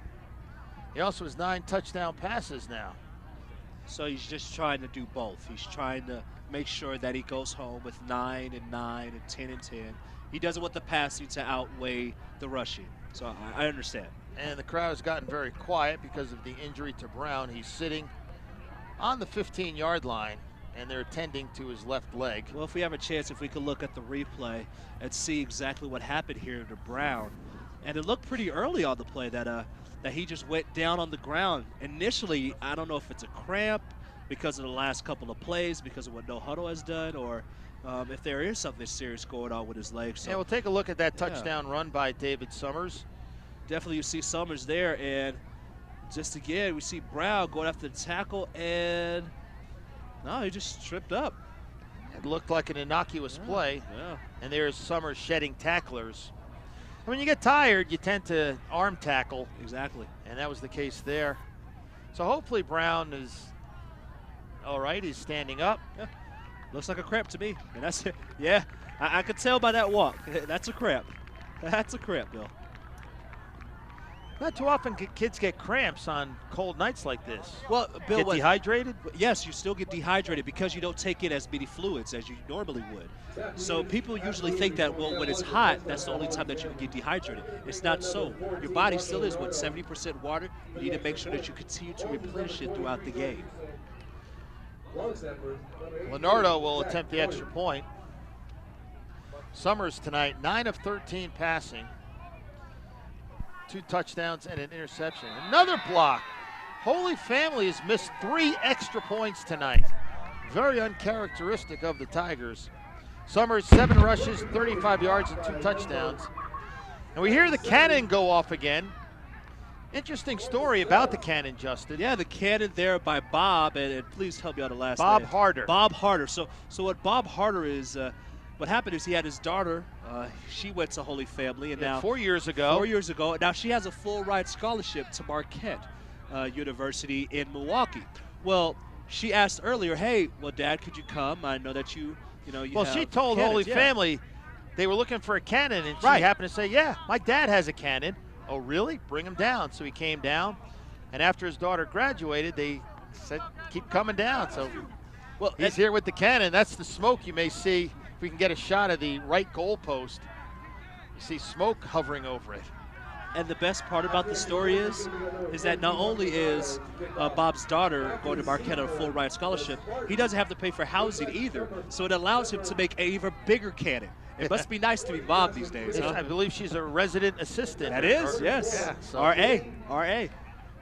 So 33-0 Holy Family with 4:39 to go in the third quarter. Thomas Jefferson has actually played pretty well this third quarter, but they just can't get anything on the board. So Leonardo will kick it away. And it goes into the end zone, so McNair cannot run it out. This is where Coach Gabriel will look at the film tomorrow and he would see if his team has matured. I talked to him earlier before the game, and we were talking about getting ready for the playoffs. And he wants his team to play a full 48 minutes. This is what they're going to have to do if they have any championship aspirations. They have to play a full 48, and we'll find out. We'll find out where this team will lie after this possession here. If they can get a 3-and-out, get a turnover, they have matured. If not, then they have some work to do. 1st and 10 at the 20. And it's Harper. He gets about 2 yards, maybe 3 before he's stacked up and pushed backwards. That'll bring up a 2nd down and 7. Ben Lavoie, the last guy peeling himself off the pile. That'll make it 4, 2nd and 6. As the clock runs, we approach 4 minutes to go, 3rd quarter from Holy Family. Bill Rogan along with Justin Adams, the former CU Buff. He's got a Big 12 championship ring on, brightens up the press box. And there is Hallman straight up the middle, gets nothing.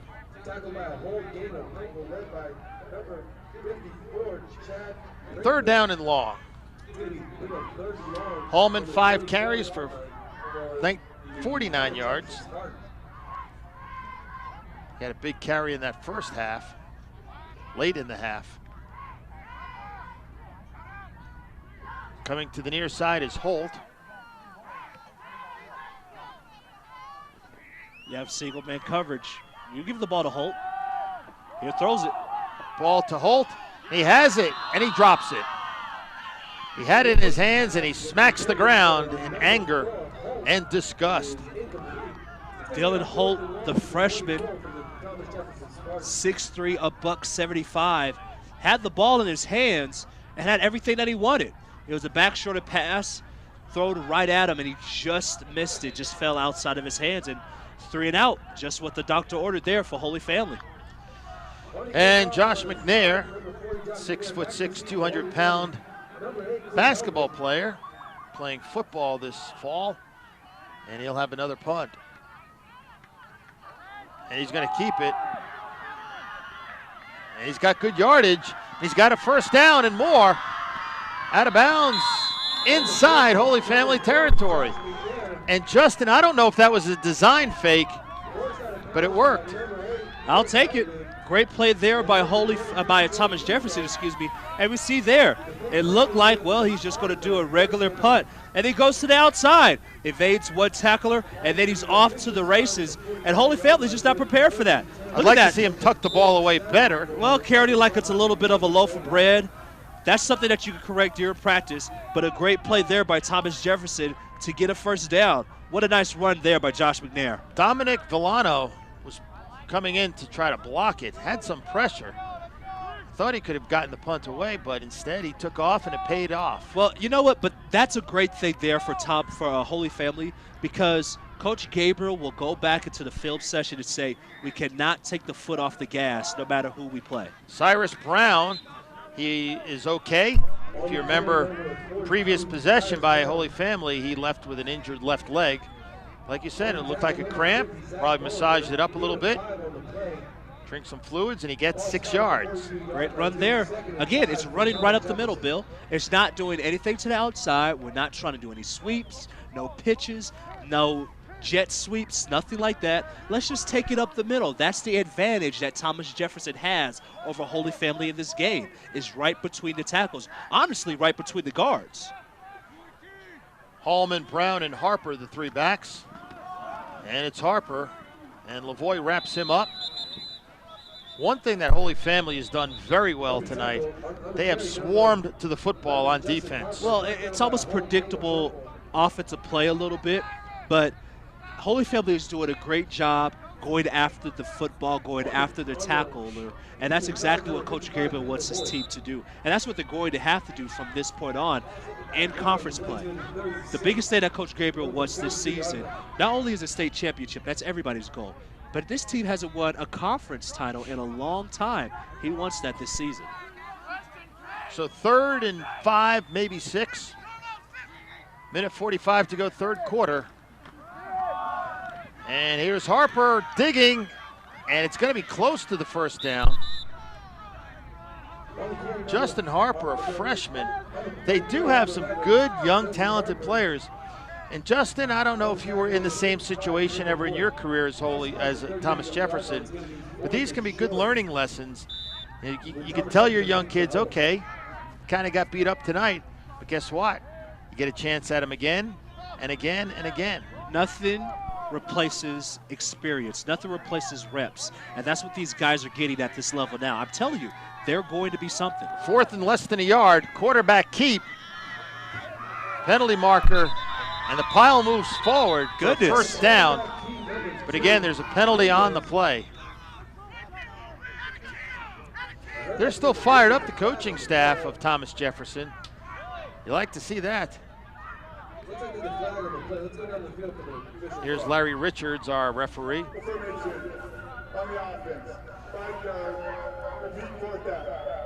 So 5 penalties tonight for 30 yards by Thomas Jefferson. Yeah, legal formation, and that's something that you can't do at 4th and inches. Although 5 penalties tonight is not that bad considering how young this team is. Definitely, and you know, you have a couple of guys on the squad, you're playing a lot of freshmen. So all in all, that's pretty good, to be honest, but at situations like that, you cannot have a penalty. And a timeout taken by Thomas Jefferson. They'll have 1 remaining. A lot of people braving the elements tonight. Well, you can look there as we see we have the cheerleaders there. We have the junior cheerleaders in the first half, and now we have the cheerleaders from Holy Family there. So they're all the weather brave has and cold. been pretty nice the last couple of weeks. Yesterday was in the 70s. Sure. Then all of a sudden you have this cold weather, and people aren't used to it. Well, It's nice to go from 70 to 65 to 60 and so gradual. no, not in Colorado. No. That's not what you get. I've learned that. Well, guess the what? weather here is more unpredictable than Chicago. That is true. It's going to be 70 degrees by Sunday. So, again, the weather is crazy here, but Now it's that's a always headband great. right there. That's right. Staying warm, do whatever you got to do. Great to see just the support here from Holy Family, and we're glad to bring this game here to you on Broomfield Channel 8. 4th and 6. They're going to go for it. Munoz fires it deep for Holt, and incomplete. Excellent coverage by Weston Dinsmore. Oh, my goodness. Matthew Erb. Whoa. Can we take a look at that last play by Matthew Erb and the hit that he put on Munoz? My God. Guys, if we could speed up this replay. Oh, wow. What a great hit. And we just missed the tail end of it as Erb just plastered. Wow, he just plastered Munoz to the turf. Great hit. And here's fumble. Young Green coughs it up, and it will be recovered by Thomas Jefferson. 4th turnover by Holy Family. And it looked like Young Green never really had a good grip on the ball from the handoff. Guys, let's take a look at this replay if we could get it. I will tell you this initially, Bill, and this is 100% honest. As not only an analyst, but as a former player, I would not want to be Holy Family after this game. You have so many turnovers, so many missed opportunities, you have dropped passes, and you see there, you fumbled the football around midfield. That's the last thing that you want to do. You have to take care of the football. They're going to get a talking to from Coach Gabriel after the game. I tell you that. Donovan Baucom with the tackle, and that's Donovan, not Donovan, like the singer Donovan. Or like Donovan McNabb. There you go. Handoff, no yardage. Again, the defensive front for Holy Family has been dominant. They have done a great job tonight. Well, now that they're adjusting to your runs on the inside, now you can take something down to the outside. Fake on the inside, do something to the outside. Right now, Thomas Jefferson, their playbook is now down to a couple of plays. Let's be honest. You either have run between the tackles to the left, run between the tackles to the right, or a Hail Mary pass to Harper. Or a Hail Mary pass to Holt. Clock is winding down, and they get the play off. And here's Harper. And he gets tackled at the 50-yard line, and that'll do it for the third quarter of play. When we come back, Thomas Jefferson will have a 3rd and long. You're watching high school football on Channel 8. Our score, Holy Family 33, TJ nothing.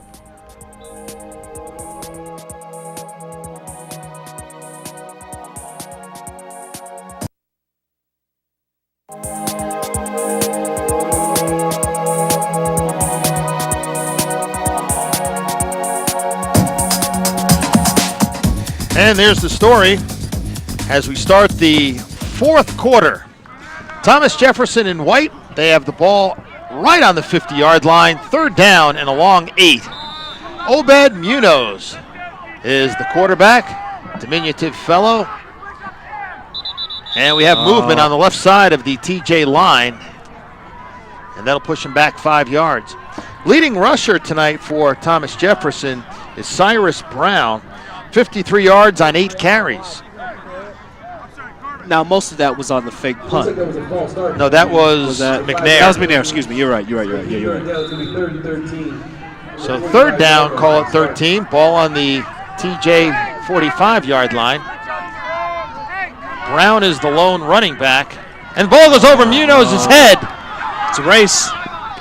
Munoz dives on it as he is covered up by Ball. Jeff Ball was thinking 6 perhaps. He has a touchdown earlier in the game on a pass reception. But that is something that they need to clean up because there have been just too many plays that have backfired before they could even get going. Well, let's take again a look at the replay. You see it's just clearly over the head, and Munoz didn't even have a chance to get after the football. The ball may have been snapped prematurely as well. Yeah. So McNair will punt it away. Maybe. Last time he ran for a 1st down. It'll be punt safe here, Bill. Line drive kick. Takes a good roll for Thomas Jefferson. And it stops at the 36-yard line. That's his best of the day. Best punt. That was a 44-yard punt. I was trying to add the yardage markers, and our stat man just shows me here, 44. Pretty good. Connor Shreve is our stat guy. Actually, Connor probably should be announcing the game, and you or I should be doing stats. Connor is an outstanding broadcaster. Here's Summers on the keep. 1 man to beat down the sideline. Cuts inside, and he's down inside the 15-yard line. Big run for David Summers. And Holy Family in striking distance. So from the 37 of Holy Family down to the 14 of Thomas Jefferson. Great call there by Coach Gabriel. Just a quarterback draw. Just take the ball to the outside. It's like you run on the outside. Great play there by Summers. But oh boy, he lost the ball. Holy Family has 4 turnovers tonight. Thomas Jefferson also 4 turnovers, so it has been sloppy. And that last run by David Summers, a total of, how many, Connor? 55 yards. 2nd and 14. Whistle. Offsides in the offense. They're going to bring that back. Fake Young Green for Holy Family. And there's Brown on the ground grabbing his toe. So it looks like he's probably cramping up again. So false start.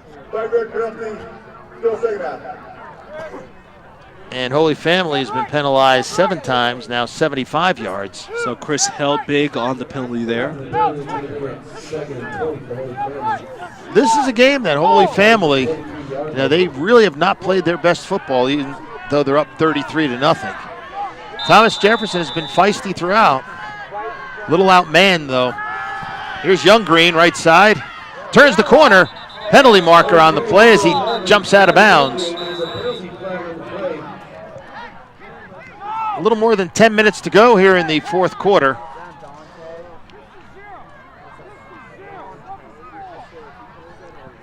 Illegal block to the back. Offense, number 8, 10 yards, repeat second half. That is our referee, Larry Richards. So second down and a long way, a bus ride away. They're going to call it 2nd and 23. Tigers trying to set the offense here. Take a look at Herb at the tight end position. He's pretty wide open. Summers gets sacked. Storming in was Corbin Sells. That's his 2nd sack of the night.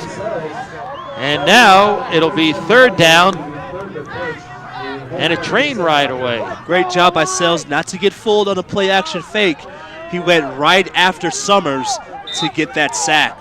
3rd and 34 at the TJ 37-yard line. You have a mismatch at the tight end position. Is the second man up from the bottom of your screen. Summers being pressured again. Downfield, incomplete, intended for Helbig. Nice coverage that time by Thomas Jefferson. Sells there, great job again on the pressure, getting after Summer. And now, Holy Family has to punt. On the coverage was Torrey Evans. Evans probably the fastest Spartan, according to Jesus Escobedo. And David Johnson will punt it away. Josh McNair is deep.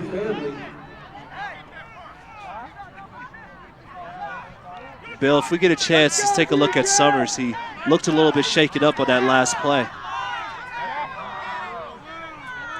And if you're Mike Gabriel, you might think about taking out your starting quarterback with this lead. Definitely. It's the last thing that you want to do is lose your quarterback when you're up by 33. Johnson's kick rolls at the 1-yard line. Unbelievable. Wow. There is a penalty on the play, but what a terrific punt by David Johnson. Joey Russo is down there trying to stop it. He couldn't get to it, but the ball just curled right in front of the goal line. If you're David Johnson, you have to be saying, please don't be on us. To the play. The personal foul on the receiving team. That's going to be half the distance and first down. So half the distance to the goal, so from the 1-yard line to the half-yard line. Well, that was a terrific punt. He's punted twice for 38.5-yard average. Well, you know, if we're going to take a look at the replay of a punt, it has to be for a ridiculous reason. And this ain't bad. Take a look. The ball just stops. Who needs the hands of a human to stop that football? There's where the grass helps, because if it's a field turf surface, it might roll into the end zone. It would have. But Mike Gabriel does not like the fake stuff. He's not a fan of artificial turf. No, I know a lot of people do like artificial turf. That is true. That is true. So, 1st and 10, 99.5 yards away from a touchdown for Thomas Jefferson. 9:27 to go in the 4th. Straight up the middle and good yardage and a little breathing room for the Spartans. Brown on the carry, and he's been very effective. 59 yards now for Brown on just 9 carries. Brown's best running plays are right between the guards. Not between the tackles, right between the guards. You put him right behind a big man and just let him drive his legs and pump it. And he gets 5 yards a pop every time. 2nd down and 4. Let's go defense. Again, Thomas Jefferson, their quarterback, Obed Munoz, first start tonight, he gets steamrolled. And it's just outside the goal line. So Herb tackled Munoz for a loss, and it's 3rd and 10. Ball at the 1-yard line. Oh, boy. And Munoz is getting up slowly. He's actually not getting up. He's just sitting up. And he got nailed. Let's take a look at the replay. A huge hit there by Matthew Herb on Munoz. And I was going to say, this is Munoz's first start of the season. Their previous quarterback, Tayden Blaze, is no longer on the team. Well, he just pitched it. Oh, and he lands on his shoulder. And that looks to me like that's a safety. No, he pitched it, and the guy was pitched it. He did. tackled. I'm not sure who he pitched it to. It might have been Hallman. But there, right there in your screen number 2, sitting down, is the injured player, Obed Munoz. listed at 5'7", 165. He's a junior. I tell you what, he's shown a lot of heart tonight, because when you're out there at that size playing varsity football, you got to be a tough guy. And he's getting up right now and walking off the injury, so hopefully we'll see him back in the game. You ever been injured on the field? I have. What was the worst time you've been knocked out? Well, so it was on a field goal, actually. And what happened was that I didn't have a full face mask, so a guy had his whole wrist, like his whole wrist inside my face mask, and he messed on my face. Was that in high school or college? In high school. So the guy got his hand through your face mask. And pretty much got all in my eyes, to say the least. I also got hit, catching the ball. You got hit a little bit by a safety, but you get used to hits like that. You got to take it and sometimes dish it out as well. Oh, and I did. And off, up the middle, very little yardage. New quarterback is Dane Washington, a freshman. So the ball comes out to the 3-yard line. It'll be 4th and 8. And they'll have to punt it away. 7.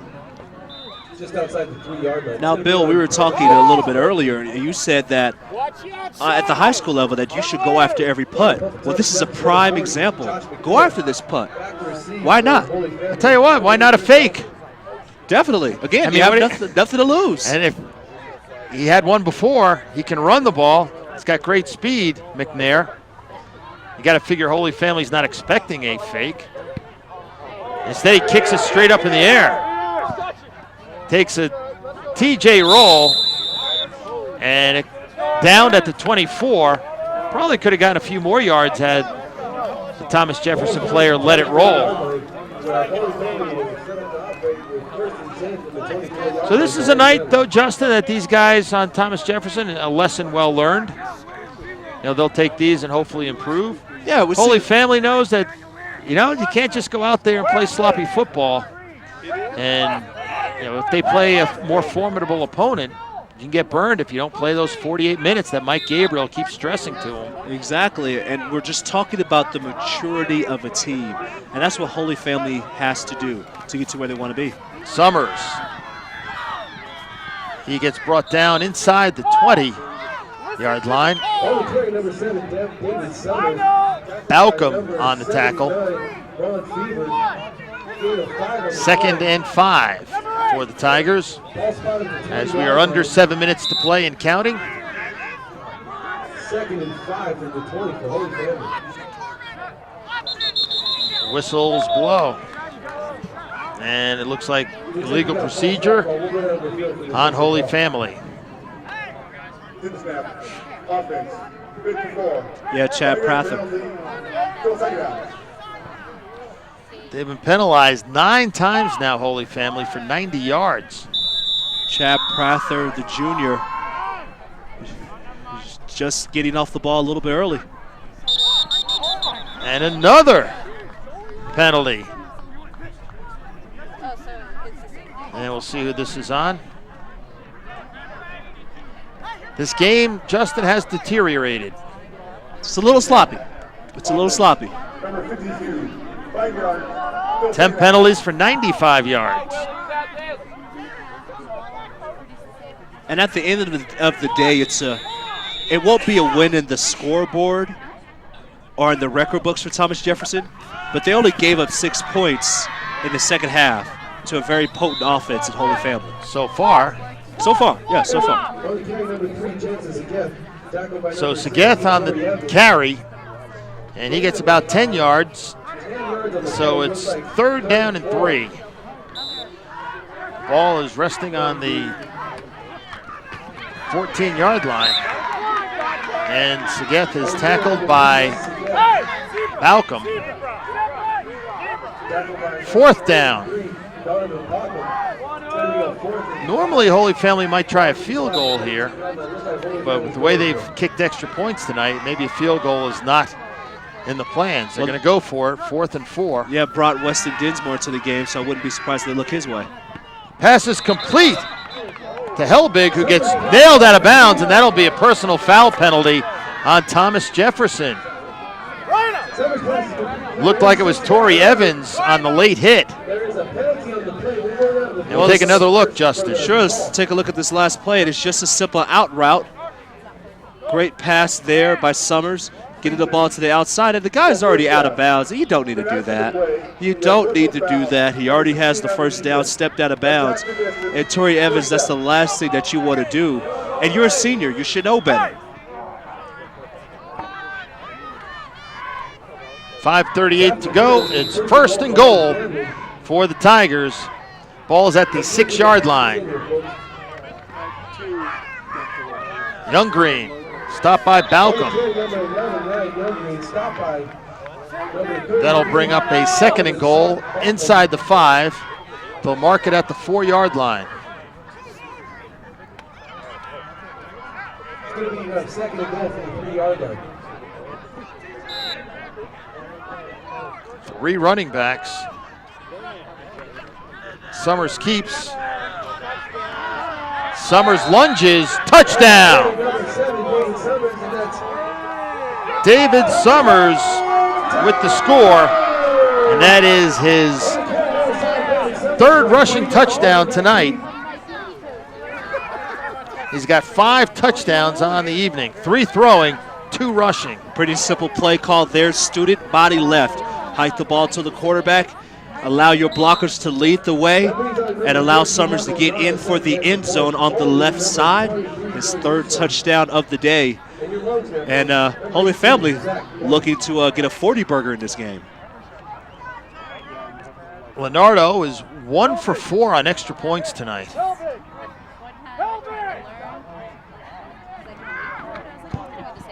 That one is up, and it is no good. I am shocked because that kid is a very good kicker, but tonight he's had his problems. 24-yard drive covering 2 minutes and 1 second. 5 rushing, 1 pass. And our score is Holy Family 39 and Thomas Jefferson nothing. Tell you what, that is a very nice looking scoreboard they have here at Holy Family. The old one served its purpose. A little sloppy. It's a little sloppy. 10 penalties for 95 yards. And at the end of the day, it won't be a win in the scoreboard or in the record books for Thomas Jefferson, but they only gave up 6 points in the second half to a very potent offense at Holy Family. So far. So far, yeah, so far. So Segeth on the carry, and he gets about 10 yards. So it's 3rd down and 3. Ball is resting on the 14-yard line. And Segeth is tackled by Balcom. 4th down. Normally Holy Family might try a field goal here, but with the way they've kicked extra points tonight, maybe a field goal is not in the plans. They're going to go for it, 4th and 4. Yeah, brought Weston Dinsmore to the game, so I wouldn't be surprised if they look his way. Pass is complete to Helbig, who gets nailed out of bounds, and that'll be a personal foul penalty on Thomas Jefferson. Looked like it was Torrey Evans on the late hit. And we'll take another look, Justin. Sure, let's take a look at this last play. It is just a simple out route. Great pass there by Summers. Getting the ball to the outside, and the guy's already out of bounds. You don't need to do that. You don't need to do that. He already has the first down, stepped out of bounds. And Torrey Evans, that's the last thing that you want to do. And you're a senior. You should know better. 5:38 to go. It's 1st and goal for the Tigers. Ball is at the 6-yard line. Young Green. Stopped by Balcom.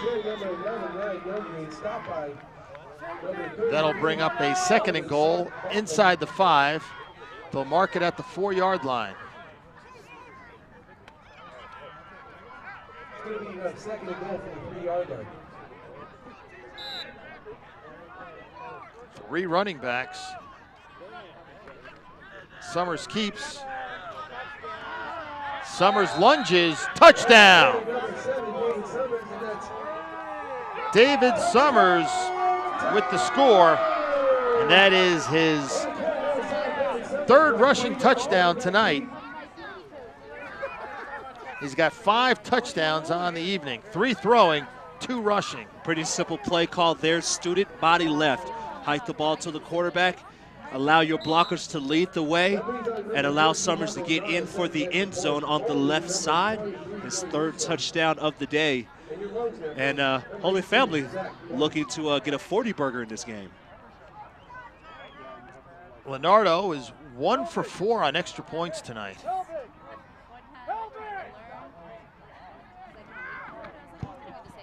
That one is up, and it is no good. I am shocked, because that kid is a very good kicker, but tonight he's had his problems. 24-yard drive, covering 2 minutes and 1 second. 5 rushing, 1 pass. And our score is Holy Family 39 and Thomas Jefferson nothing. Tell you what, that is a very nice looking scoreboard they have here at Holy Family. The old one served its purpose. It did. What do you do with an old scoreboard like that? Give it to me, I'll take it. What are you going to do with it? I don't know. I'll find some use of it. I have a lot of real good pickup basketball games in my house. We could do that. What do you think? That'd be pretty cool. Huh? If you could fit it inside your house, you know, when your Broncos or Buffs are playing, you could use the scoreboard. Sure. Well, I think the scoreboard will be lighting up on the opposite side for Oregon when they play. Hopefully the Buffs could come out and have a really good showing against the Ducks tomorrow. The Broncos, with as many points as they score, they might blow up a few scoreboards this year. Goodness, play against the Cowboys on Sunday. I mean, Peyton Manning, amazing what he's doing so far. And you know what? Holy Family has 39 points. Maybe the Broncos will have more than that on Sunday. So Leonardo will kick it away. McNair is awaiting the kick. And McNair will have it at the 3. And McNair had 1 man to beat, and Joey Russo makes the tackle at the 29-yard line. There is a flag on the field.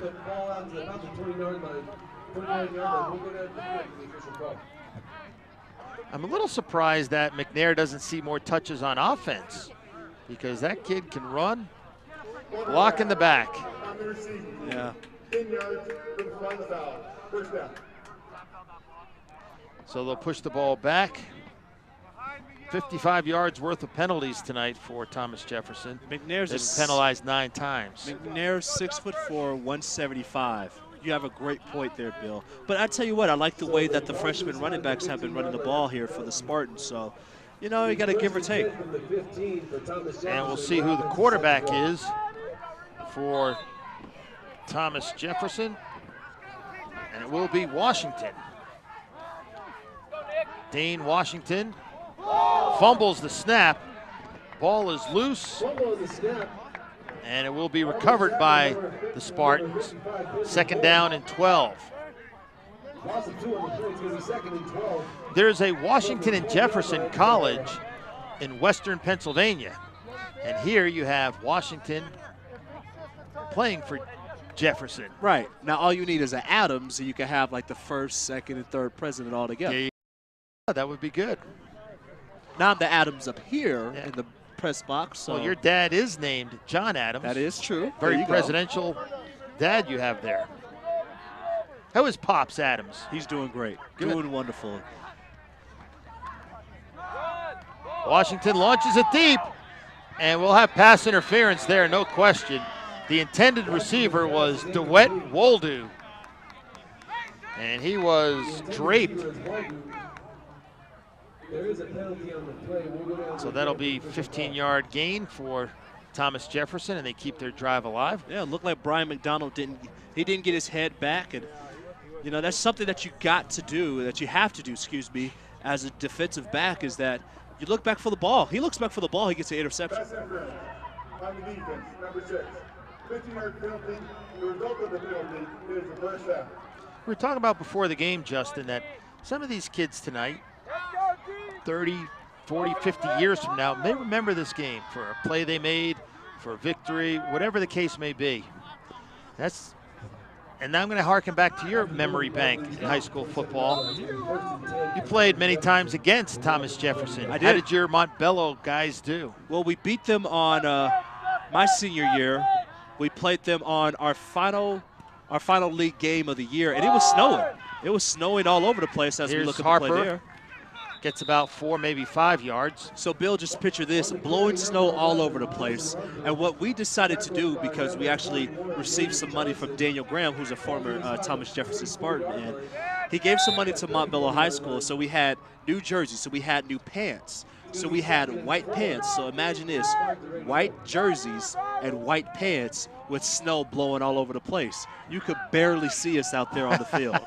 It was awesome. It was great. So Daniel Graham, who went to Thomas Jefferson, yes, bought Montbello jerseys. Gave us a couple of funds, but Oliver Lucas was the coach at Thomas Jefferson High School, and he was at Montbello at the time, and so had a great connection there with Coach Lucas as we look at that run. Hallman gets first down yardage. And they'll spot the ball at the Thomas Jefferson 46-yard line. 1st and 10 for the Spartans. We'll see if they can break the shutout.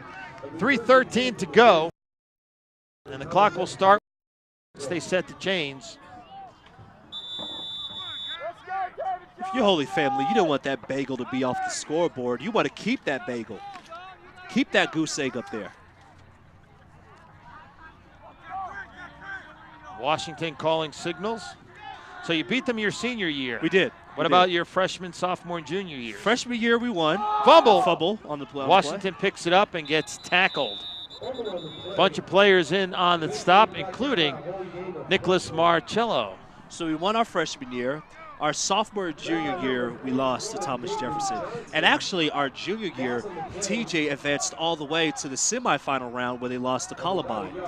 The point being, these high school games make long-lasting memories. They mean everything. I still talk to my brother till this day, and he can describe very vividly of when he was injured in the game against Thomas Jefferson and how his high school football career ended. I mean, these games mean everything. I know that when you're in your 80s, you'll remember these games. Oh, definitely. When in your 90s, you might not remember anything. Not at all. 2nd and 10. 2:05 to go and counting. Washington throws up a prayer, and it is caught. Oh!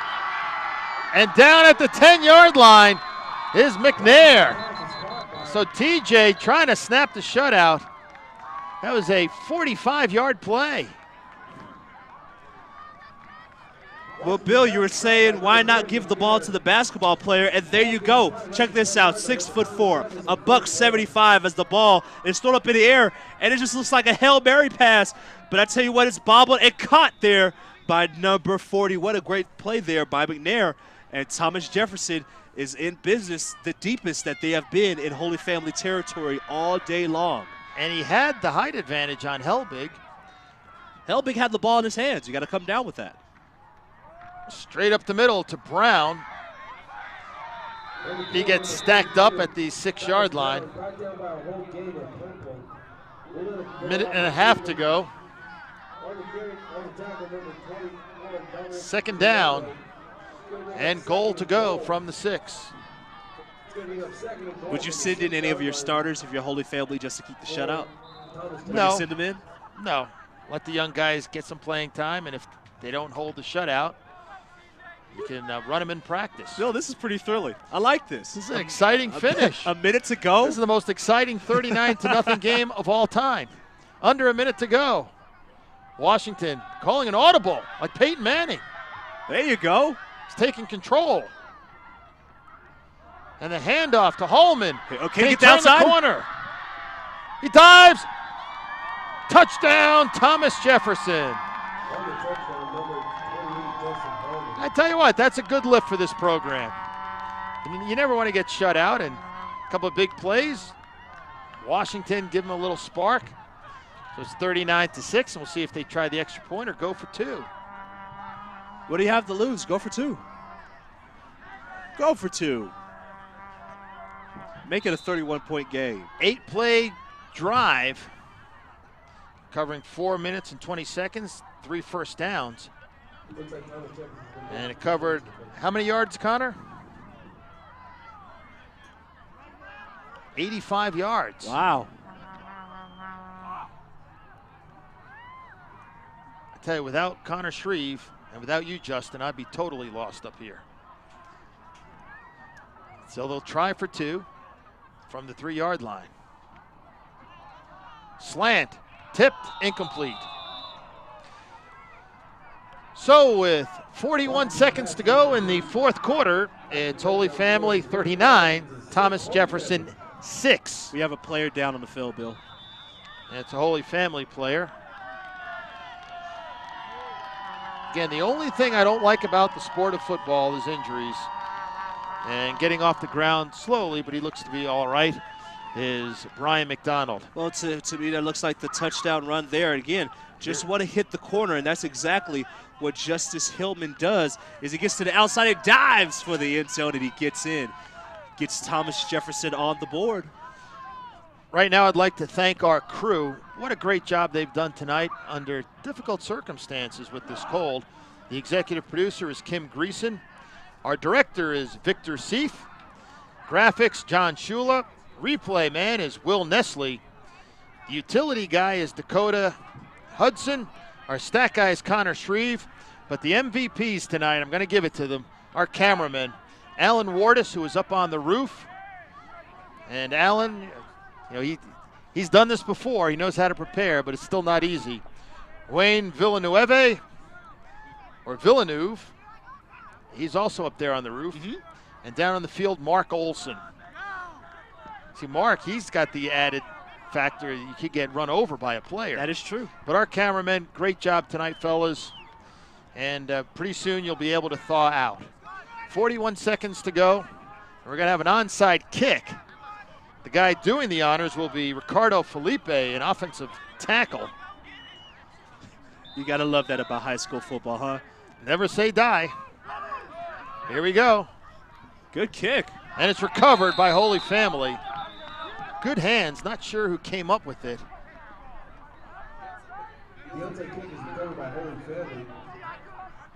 And we'll see if we can find out who came up with the ball. Well, it's the type of kick that you want, and just a great catch there, and we can't see the number. What we're going to have to do is ask Coach Gabriel for next year. Get those TV numbers on the side of the jerseys. Right. Well, if you could get a big scoreboard like the one they have here, I think you could add a couple numbers on the side. Yes. I tell you what, yet again, even though Holy Family will walk away with this win, there's a lot that they can learn from. Coach Gabriel will have a lot of material to go over with his team, and they left a lot of points on the board, Bill. A lot of penalties, a lot of turnovers. Those type of things need to be cleaned up, especially as their schedule gets more and more difficult. Holy Family will improve to 4-1 as there's 20 seconds on the clock. Up next for Holy Family, they will travel to Erie. So the Tigers have a tougher game next week. As far as Thomas Jefferson is concerned, they dropped to 2-4 on the season. And they will host Denver North at All City Stadium next week. So Denver North up next for TJ, Erie for Holy Family. And that'll do it for tonight's game as the teams shake hands at midfield. Good sportsmanship, as always, displayed here in the Northern League. So a good start for league play for Holy Family, but there's still a lot of improvement to be done. The biggest thing that you want is a win. And that's what Holy Family has here. You can go and correct the issues and mistakes that you have in practice and also in film study. The most important thing that they'll walk away with, like I said earlier, is a W. So Holy Family gets to win. They improve to 4-2 on the year. They are 4-1, Holy Family. Excuse me, 4-1 on the year, and that's huge.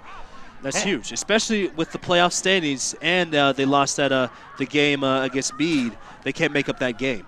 Our final score, Holy Family 39, Thomas Jefferson 6. When we come back, our post-game show, we'll talk to the coach and a player. Stay with us, please. Thank you.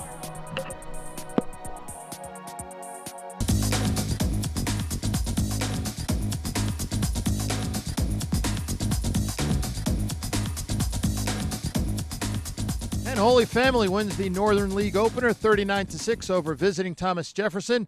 Right now we're joined by the head coach of the Tigers, Mike Gabriel. And Coach, how would you assess your team's play tonight? I think we made more errors than I'd hoped we'd make. We talk all the time about minimizing mistakes and having a sense of urgency, and I think we lost a little bit of that tonight. TJ's a talented bunch, and they brought it to us. We didn't do our job as well as I would have liked. You have Erie coming up next. What will be the emphasis in practice this upcoming week? Play physical, play smart, do what we do, and hopefully we come out on top. The guy we're going to talk to next, David Summers, had 3 rushing touchdowns, 2 through the air. He's a senior. Is it a little bit sad for you knowing that, hey, he's only got a few more games left? Actually, I haven't really thought about that yet. I'm hoping he's got a lot of games left for us this year. We have our goals, and we're hoping to go deep into the playoffs, so hopefully he has more than just the regular season. What does he mean to your program? Well, he's a 3-year starter. He's a leader of our offense, leader of our team. We've told him we go as he goes. He's a great kid. He's got a 3.9 GPA. He's just an all-around good student, good kid, and he means a lot to the whole school. What do you like most about coaching this particular team? They're smart. We can do just about anything with them. We can change in the middle of a game, and they get it. And they're a good group of kids. They're fun to be around. Well, Coach, thanks for your help this season. Good luck down the road. And we'll bring in David Summers as Mike Gabriel walks away with another victory in his 6th year now as the head coach. And now we bring in David Summers. 3 rushing touchdowns, 2 via the air. And this may be a dumb question. Not the first time I've asked a dumb question, but do you prefer throwing a touchdown pass or running for a score? It's a little cliche, but however you can get in the end zone, right? Doesn't matter who does it. It's a team effort. So I got to give it up to the O-line and the receivers. Without them, I couldn't do anything. Is it fair to say that Holy Family is a little sloppy tonight with the turnovers and penalties? Yeah. We have a lot of little things to fix. It's just the little things that it comes down to maybe in a close game for a win or loss. So we're gonna keep moving forward. Glad to get the W, but this next week's gonna be a tough week of practice. As a senior quarterback, what are your options at the line of scrimmage? You're allowed to call your own plays or audible. What kind of input do you have in this offense? Me and Coach Brothers, our offensive coordinator, we're kind of on the same page with things. So I mean, we trust each other. Most of the time, I go with what he calls because he's a film guru. So, but I do have the freedom if I don't like something to change the play. Well, how good do you think Holy Family can be, not only next week but down the line a few weeks? That's practices are going to tell us that. How hard we practice is definitely going to show how far we can go. Are practices fun under Coach Gabriel? Yeah, I like the practice. I look forward to practice, but at the same time, they're going to be tough, and that's what we need. Okay. Anything to add, David, on a cold night like tonight? Glad to get the win. Thanks. All right, thank you very much. Yes, good luck to you. Yes, sir. And go warm up. I feel guilty having him out here in this cold weather. Now we bring in Justin Adams. You warm? You all right? I'm warm. Okay. I'm warming up a little bit. You're a little bit. You look shivering. Justin, they got the win. They know they can play better. And the sky is the limit for Holy Family. They can go almost as far as they want to go. Sure. I mean, and I don't even like when people say the sky is the limit. How about this for Holy Family? Go past that. Don't set a limit for yourself. You can win a championship. This team can win a championship in 3A, but you have to clean up the mistakes, the penalties. 10 penalties? The fumbles, the interceptions. You had 4 turnovers in this game. You got to clean all that up immediately. So what do? You go back to film study. You take care of the small things. I was talking to David Summers off the screen, and I was telling him, hey, just clean up the small thing. Pull a couple of key guys to the side and say, hey, this is our team. We got to take grasp of this. This is what we have to do in order to win a championship. If you're a fan who likes defensive football, you had to like the effort tonight of Holy Family, especially their front. Great job by Holy Family there. Just to hold Thomas Jefferson. And really, if you looked at their playbook, they tried to do a lot of different things. They wanted to run to the outside. They wanted to do a lot of sweeps, a lot of pitches. At the end of the game, all they could do was run directly up the middle, and that was the only way they could get any type of scores. Other than, the one that they had at the end of the game. If they wanted any positive yards, it was pretty much a Hail Mary pass or run directly up the middle. So great job by Holy Family. Yeah, if you get pressure on the quarterback, good things will happen for your defense. Definitely, and Matthew Erb had a couple of sacks here and had a couple of huge hits on Munoz, the quarterback for the Spartans. So, again, you take the positive if you're Holy Family. You bottle that up and you highlight that. But also you look at the negative and you clean that up as quickly as possible because, as Coach Gabriel said, the schedule does get a lot tougher.